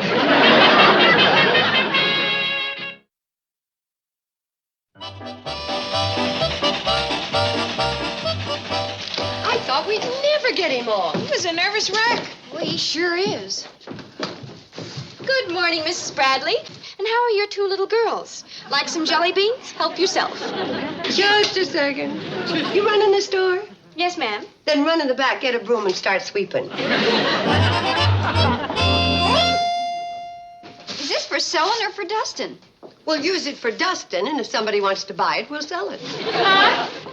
What's this? That's a button hook. Oh, what's it for? Hooking buttons. On dresses? On shoes. When did they ever have buttons on shoes? They used to wear them in the 1890s. Oh, did you wear them? I said they wore them in the 1890s. Well, that would only make you about... I'll put it back. Renway's raccoon coat renewer? Raccoon coats? Mm-hmm. College boys used to wear them. For what? To keep them warm while riding in a rumble seat. Oh, what's a rumble seat? Are we going to clean up, or are we going to study history? There's no point in cleaning this place up. What we ought to do is get rid of all this junk, take out all that ancient fixtures, and put in one of those change-giving cash registers. Uncle Joe, cleaning up's all the modernizing we're going to do. Well, it wouldn't hurt to install the latest supermarket methods of displaying merchandise as practiced by O'Donnell. What's that? Putting stuff where you can't find it. Well, that doesn't make sense. Where's the coffee? Coffee. Oh, right here. Exactly. You ever buy coffee at O'Donnell's? No.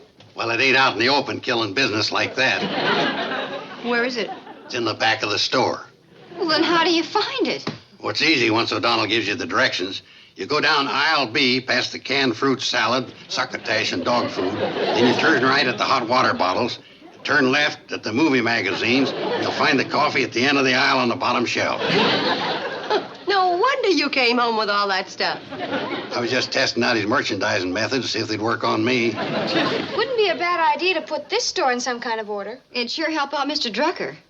Why don't we pull everything down and put it back up with some kind of a system? Okay, let's go.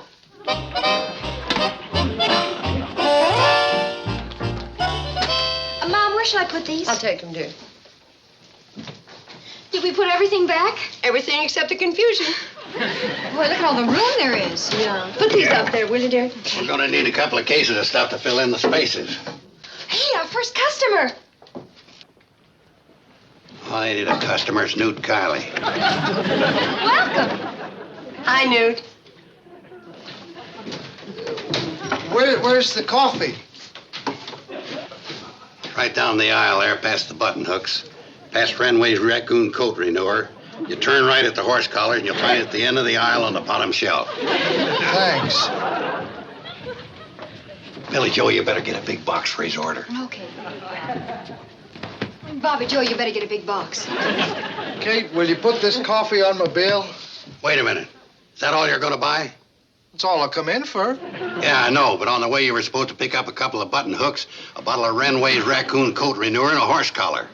What for? I don't have a horse. Look, Newt, if you don't want to abide by our modern methods of merchandising, we don't want your business. Joe, I'll put the coffee on your account, Newt. Thanks, Kate. See, you're harder to get along with than Sam. Uncle Joe, why don't you put the coffee back where you can find it? Kate, I'm just trying to help Sam. You really trying to help Sam? Sure. Then why don't you go up to O'Donnell's and short-circuit his electric eyeballs?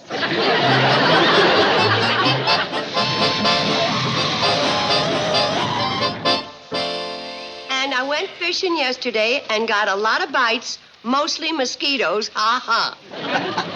Doggone, that Sam sure makes up a lot of funny ones. I've been sleeping 10 hours a night and am not nervous no more. I only heard the phone not ringing twice yesterday. I want to thank you for taking care of things so that I could go away on this vacation. I'm not worried at all. I know the store's in good hands. Oh, wholesale groceries, huh?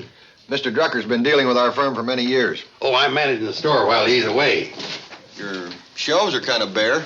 You should have seen how crowded they was a couple of days ago before I installed my modern methods of merchandising. I've been thinking about filling in the stock to take care of the large volume of sales I'm anticipating. I'll be glad to take your order. Well, let's see. We'll start with A. Applesauce. I only got 2 cans left. Better have some of them. Well, we've got a real good deal on Krellman's applesauce. $2.40 a case. How many in a case? 24. See, that's 10 cents a can. I'll take 3.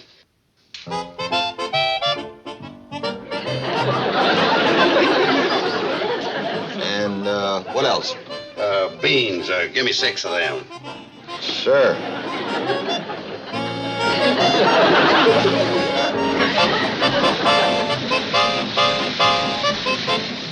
Joe! Hey, Joe! He's getting a haircut, boys. Well, we need a hand unloading Sam's grocery order.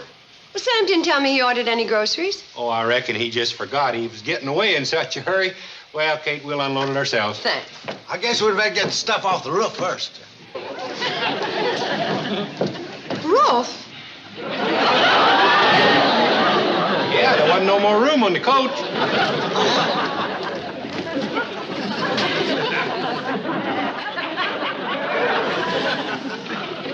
Are those all groceries? The locomotive cab's plumb full of cream corn. Oh, poor Sam. He was in worse shape than I realized. He didn't know what he was doing. Hey, Joe, look at all the stuff Sam bought. Well, I just remembered I got to get a haircut. Wait a second. Didn't you just get a haircut? Yeah, but it's grown since then. Uncle Joe, what do you know about all that? All of what? All those groceries. Is that what they are? The day I left you alone in the store, did any salesmen come in? Yeah, 2. What were they selling? One of them was selling thimbles, Kate. The junkiest thimbles you ever saw. You wouldn't think of putting one on And your what was finger. the other fella selling? Kate, they was the tinniest of... What was the other fella selling? I don't know. Could it have been groceries? Yeah, it could have been groceries. Uncle Joe! I can explain. And explain from in front of me. I don't want to get hurt. Uncle Joe, how could you do a thing like that? Kate, it was all a mistake. It certainly was. I should never have left you alone in the store. But you see, I thought that... I'm not interested. Just take all that stuff back. We can't. Why not? Because the grocery company won't accept it back. What? Kate, you just don't understand modern methods of merchandising. Uncle Joe. Kate. Women. Least little thing upsets them.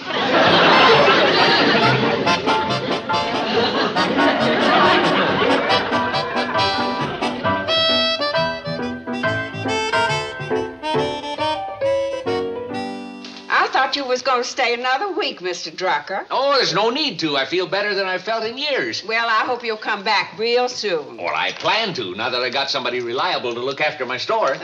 Bye. Goodbye. Keep the fish biting. Hi, Kate. Kate!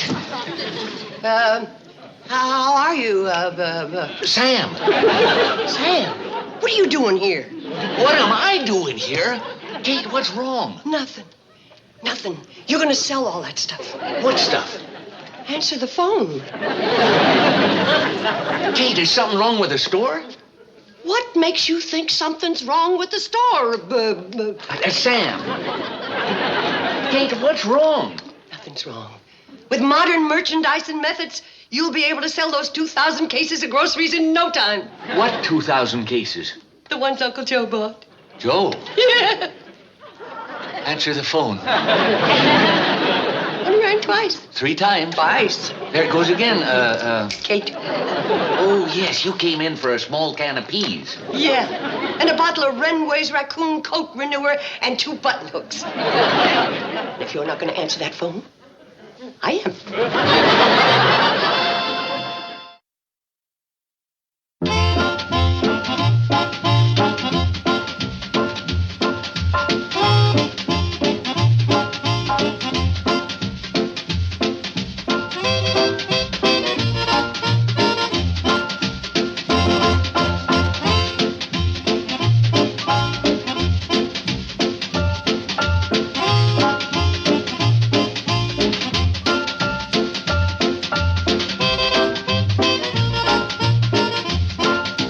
Peoticoat Junction.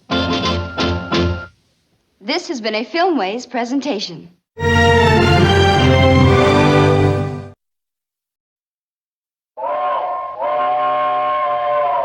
Come ride the little train that is rolling down the tracks to the junction. Forget about your cares, it is time to relax at the junction. Lots of curves, you bet, and even more when you get to the junction. Peoticoat Junction. There's a little hotel called the Shady Rest at the junction. Peoticoat Junction. It is run by Kate. Come and be her guest at the junction. Peoticoat Junction. And that's Uncle Joe. He's a moving kind of slow at the junction. Peoticoat Junction.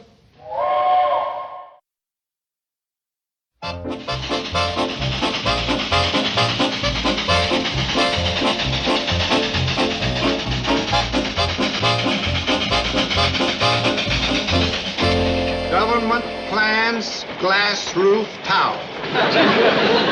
What do they need a glass roof tower for? Governor plans grassroots tour. No fooling. Where does it say that? Right there. Huh. What's he want to tour the routes for? No. Read the article. In an EXCLUSI. Exclusive, stupid. In an exclusive, stupid interview, the governor stated today that... Newt Kiley. He didn't state nothing about Newt Kiley. The paper. Newt Kiley's paper. Oh! Hi, Newt. The governor stated today that he would leave the state capital Capital! Yeah, early next week to... We're coming to Fred Zippel's pig farm. I know, my smeller's as good as yours is. You hit Arnold right in the snoot. Fred oughtn't have sent him down to get the paper. The governor stated today that... He'll leave the state within a week for an extended tour of the state's hinterland. Oh, that's nice. Hey, the hinterlands, that's us. It is? Yeah, there ain't no land in the state more hinter than Hooterville. Oh, there's Grabwell Corners. Hey, how can you be so calm? The governor's going to pay us a visit. Well, I'll be very happy to meet him. Okay, you don't just meet governors. You got to formal reception them. Uncle Joe. Oh. I've got to do my cleaning. Which is more important, meeting the governor or cleaning? Well, I wouldn't want him to drop in and find a dusty lobby. Who's going to drop in? The governor. What governor? Of the state. How about that? How about what? The governor's going to visit us. Oh, Mom, do you want us to put supper on now? Yes, would you please? You too. What's the matter with them? Didn't they hear what I said about the governor visiting us? Remember the time when you told them the president was going to drop in for coffee? Yeah. Be sure and clean the carrots. Well, maybe you ain't excited, but I am.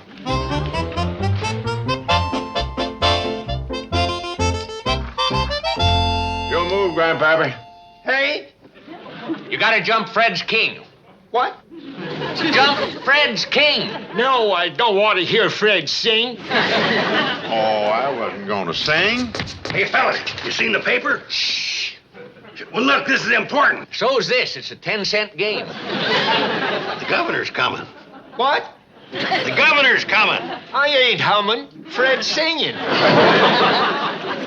Sam, you know what's in the paper? I oughta. I printed it. Oh, I wouldn't make that move, Fred. For crying out loud, how can you sit there playing checkers with all the work we've got to do? What work? Getting ready to greet the governor. We'll be glad to as soon as we have coffee with the president. Ain't I entitled to one mistake? Not with the president. Well, I'm not making a mistake with the governor. Well, you are if you think we're going to stand at attention in the hot sun for 6 hours. Holding coffee cups. Look, the governor's coming to Hooterville. The paper didn't say that at all. No, I read that exclusive stupid interview. Did you read it all? No, I was too busy throwing papers out of the cab.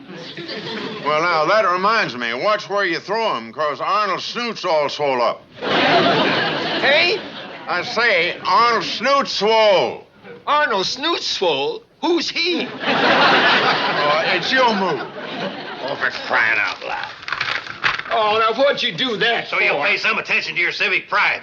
It says right here in this article. The governor's making out his itinerary, and he'd welcome invitations from any and all remote areas that he hasn't had an opportunity to visit. And that don't mean Hooterville. We ain't a remote area. No, we're a hinterland.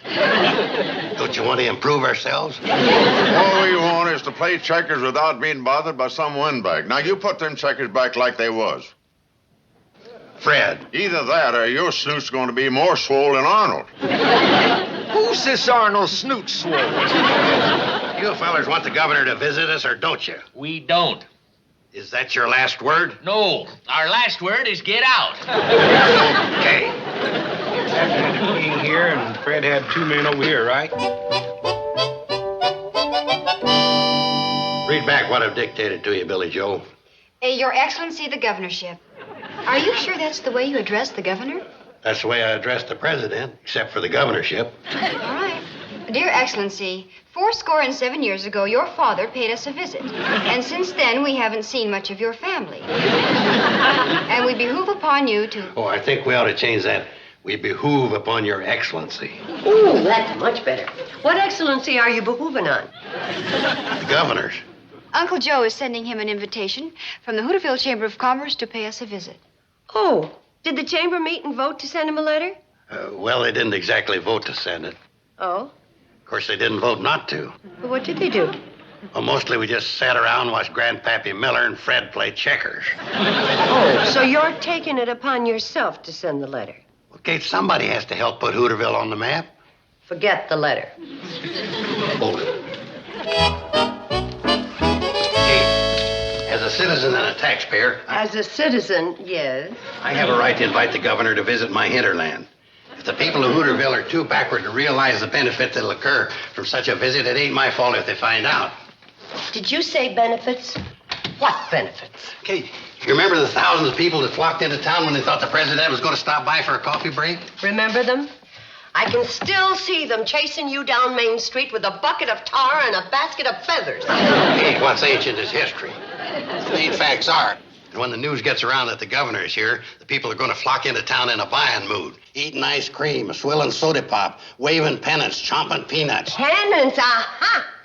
That's the reason you're so anxious to have the governor visit us. Kate, them 5,000 pennants I got stuck with is purely incidental to my pride in my civic virtue. But you were planning to unload them if the governor did visit us. Well, they do fit the occasion. They say hail to the chief, and the governor's the chief of state, ain't he? Why don't you invite Geronimo? He's a chief you could hail, too. Kate, we all have to do our duty as we see it. Right, and my duty is to see that you don't send that letter.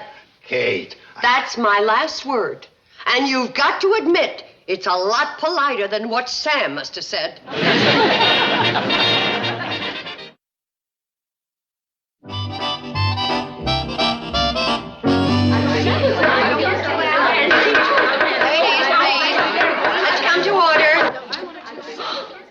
Remind you that this is a meeting of the every other Wednesday afternoon discussion club and not the meeting of the fighting and squabbling club. Now, the train will be here in 20 minutes, and that'll give us just enough time to hear Selma Plout give one of her ever-popular book reviews. What book are you reviewing, Selma? The same one I've been trying to review the last 10 meetings. Dr. Holbein's Vegetable Gardening on a Budget. Nobody is interested in vegetable gardening, on or off a budget. Emily, you may not like the books that Selma reviews, but the least you can do is give her the courtesy of listening. Thank you. We're waiting, Selma. Vegetable Gardening on a Budget.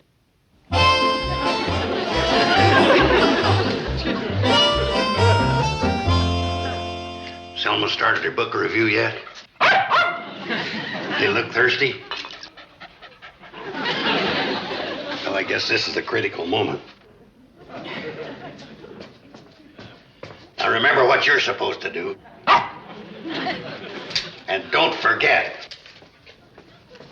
As Dr. Holbein so poetically phrases it, you can't beat beets if you want to eat sheep. To plant beets, Dr. Holbein suggests. Excuse me, ladies. I thought you might like to wet your whistles while you're listening to Selma's dry book report. Oh, but that's very nice of you, Uncle Joe. My lips are so dry I could hardly pucker. Please, I'm not finished. Oh, yes, that's right. Ladies, sit down. Uncle Joe, you're disrupting the meeting. Oh, I'm sorry.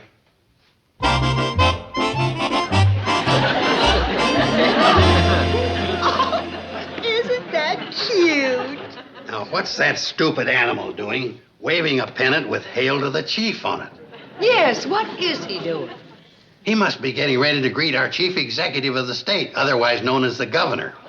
Governor? Uncle Joe, please. I hadn't heard the governor was going to visit us. According to the bylaws, there'll be no souvenirs sold at the meetings. Go ahead with your book report, Selma. Not until I find out what this is all about. You mean Kate hadn't brought up the subject of the reception you ladies are giving His Excellency? She certainly didn't. Well, according to the newspapers, the governor is making a tour of all the outstanding small towns which ask him to stop over for a visit. Now, I was delegated to write a letter inviting them to... Uncle Joe, nobody delegated anybody to write a letter. Why not?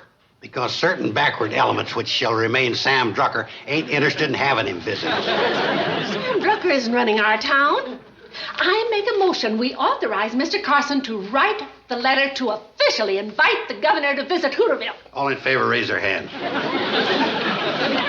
Uncle Joe, you have no right to come in. Hands win, all except Kate's. But he has no official standing in this group. He's not a member. Well, we can take care of that. All those in favor of making Mr. Carson a member of the Ladies Every Other Wednesday Afternoon Discussion Club, raise their hands. Fellow members, I resign. now that the ladies have okayed me writing a letter, there's no point in you showing your sour grapes.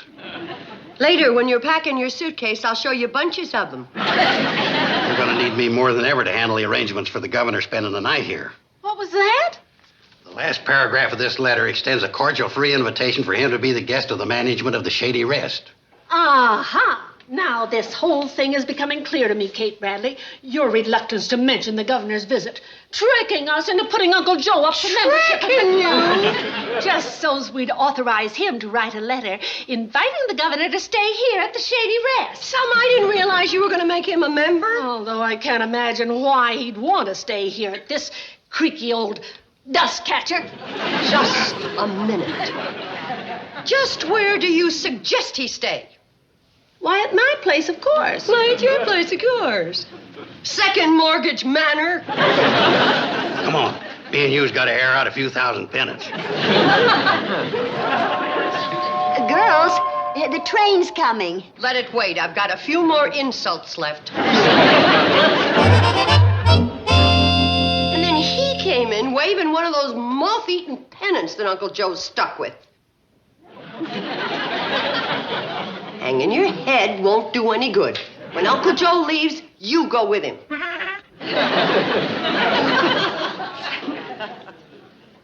Told Uncle Joe to forget that letter, and then I found myself arguing with Selma Plott about where the governor was going to stay. It isn't funny. Yes, it is, Mom. It is?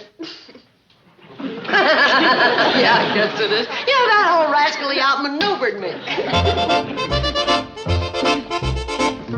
Okay, Uncle Joe, it's safe for you to come in now.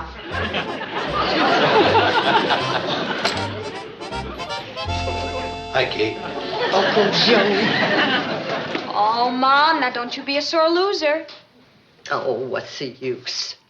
Kate, I just did it for you. For me or to me? Kate, you're going to be a wealthy woman. When the word gets around that the governor slept here, thousands of people are going to break down your doors, fighting to occupy the same suite the governor slept in. What suite? The old presidential suite. What old presidential suite? Room 3, right next to the bathroom. Oh, let him stay at Selma Plout's.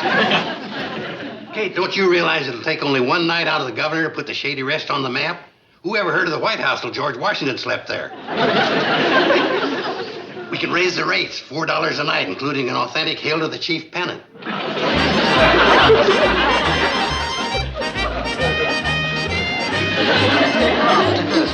I know, Kate, you're speechless with gratitude.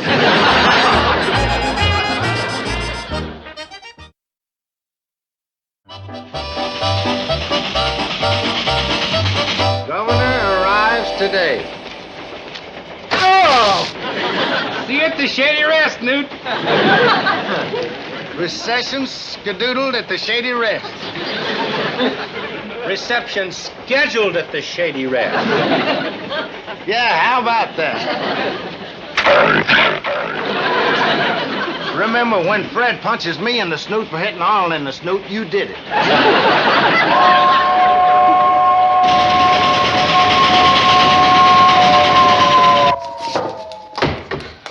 9 o'clock. Haven't you got them pies baked yet? I've been up since 5:30. I got 15 of them to make. The governor will be here at 3 o'clock. Don't worry about me. Details, details. I don't know why I let you talk me into taking charge. Talk you into taking charge? What is that? That's a Hooterville world-renowned baton twirling trio. Come on. Can't do this. Me neither. Oh, why don't we just keep time? Girls will lead off in front of the volunteer fire department's band in the governor's grand march from the track up to the hotel. Hold it. Aren't those batons the former curtain rods from my room?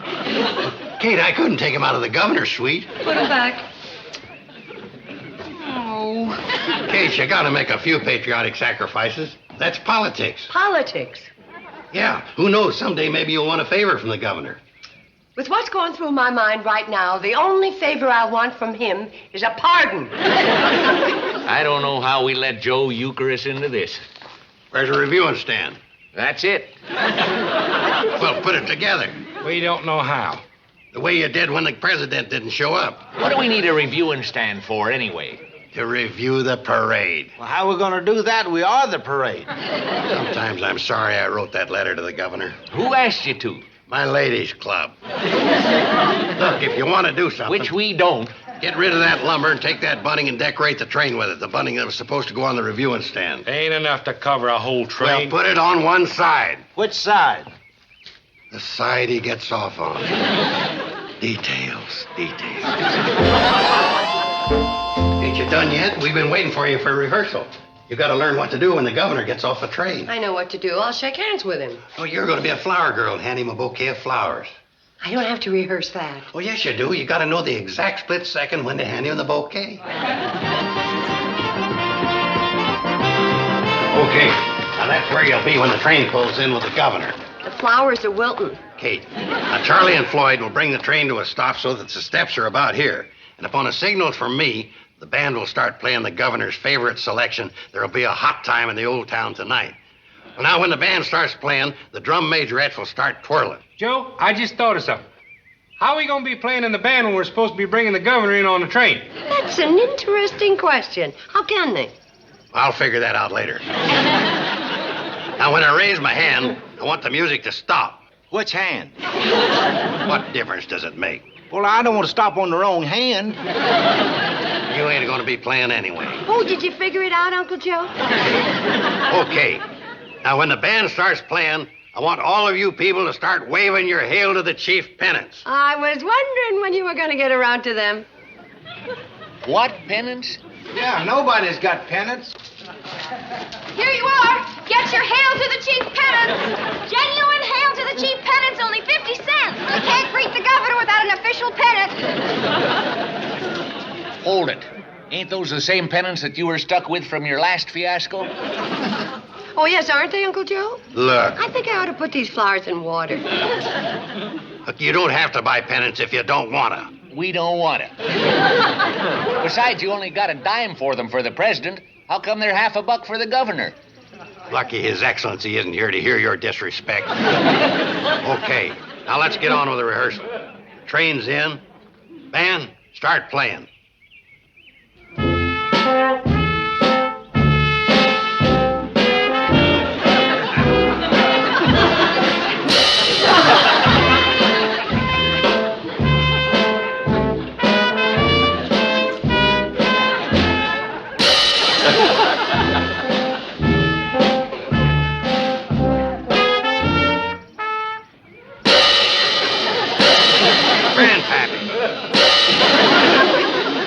Governor will step down the steps. Where's the governor? We ain't picked him up yet. I mean the rehearsal governor. It's you, Sam. Okay, I've stepped down. All right, Kate. Rehearsal governor, it gives me great pleasure to present you with this feather duster. Thank you, young lady. I'll vote for you again. What's the sense in trying to do anything official? Kate, you aren't supposed to present the governor with a feather duster until after my greeting speech. Why do you have to make the greeting speech? I invited you here, didn't I? Yeah, and I'm beginning to be sorry I came. Fellow governor, friends, this is a great day, and... Joe, you don't have to give the whole speech. No, the governor will be here in 2 hours. Okay, I'll conclude it. I thank you. All right, Kate. Now. Give it to him now.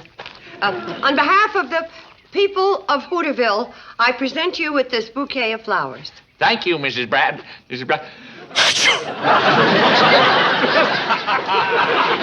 Gesundheit, Your Excellency.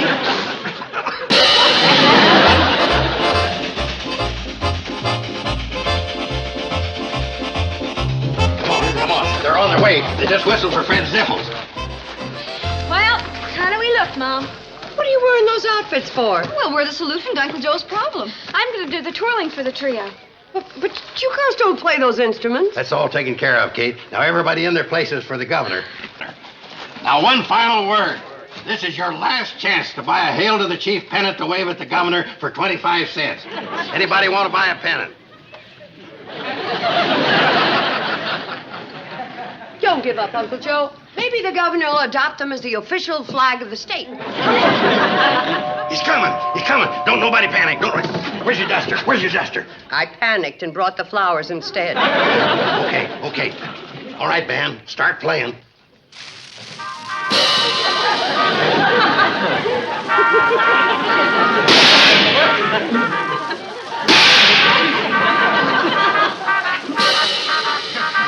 Grandpappy ain't keeping time. Hey? Keep time! Time? How do I know? I haven't got my watch. I've had nightmares that weren't as bad as this.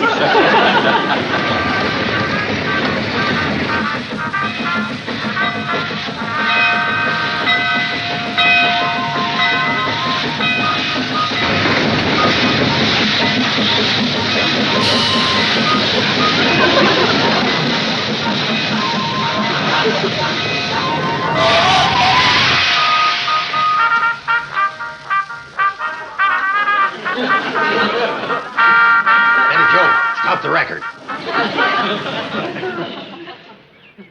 Friend Governor. That's no friend, Governor. That's Fred Zippel. Well, folks, I'm sorry I missed rehearsal, but I had to put cold towels on Arnold's swole snoot. Get off the train, Fred, so we can meet the governor. We've already met him. He sure is a nice fella. Where is he? Well, now, Kate, let me tell you what happened. Floyd and Charlie was in Hooterville waiting for His Excellency, and sure enough, this big black machine with a siren come up. And the governor got out. I'll never forget his first words. How do I get to Crabwell Corners? Kind of brought a tear to my eye. He's going to Crabwell Corners first and then come back. He's not coming back, Kate. Well, he's got to. I sent him an invitation. But let me tell you what happened. The governor didn't get no invitation. The time the president didn't show up for coffee, you forgot to put a stamp on the envelope. Kate, I wouldn't make that fool mistake twice. You did put a stamp on the envelope. Why, of course I did. Here, see for yourself.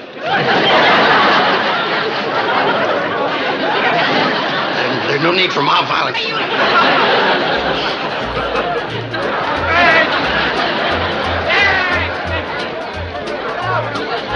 Boy, Uncle Joe sure can run fast. You think that's fast? You should have seen him the day the president didn't show up.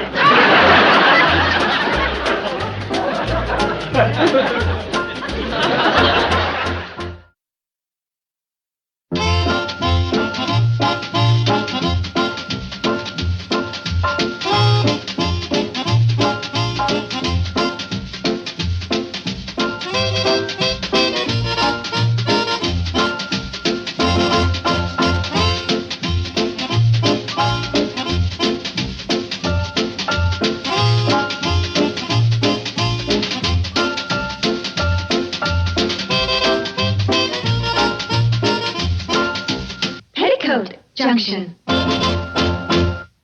This has been a Filmways presentation.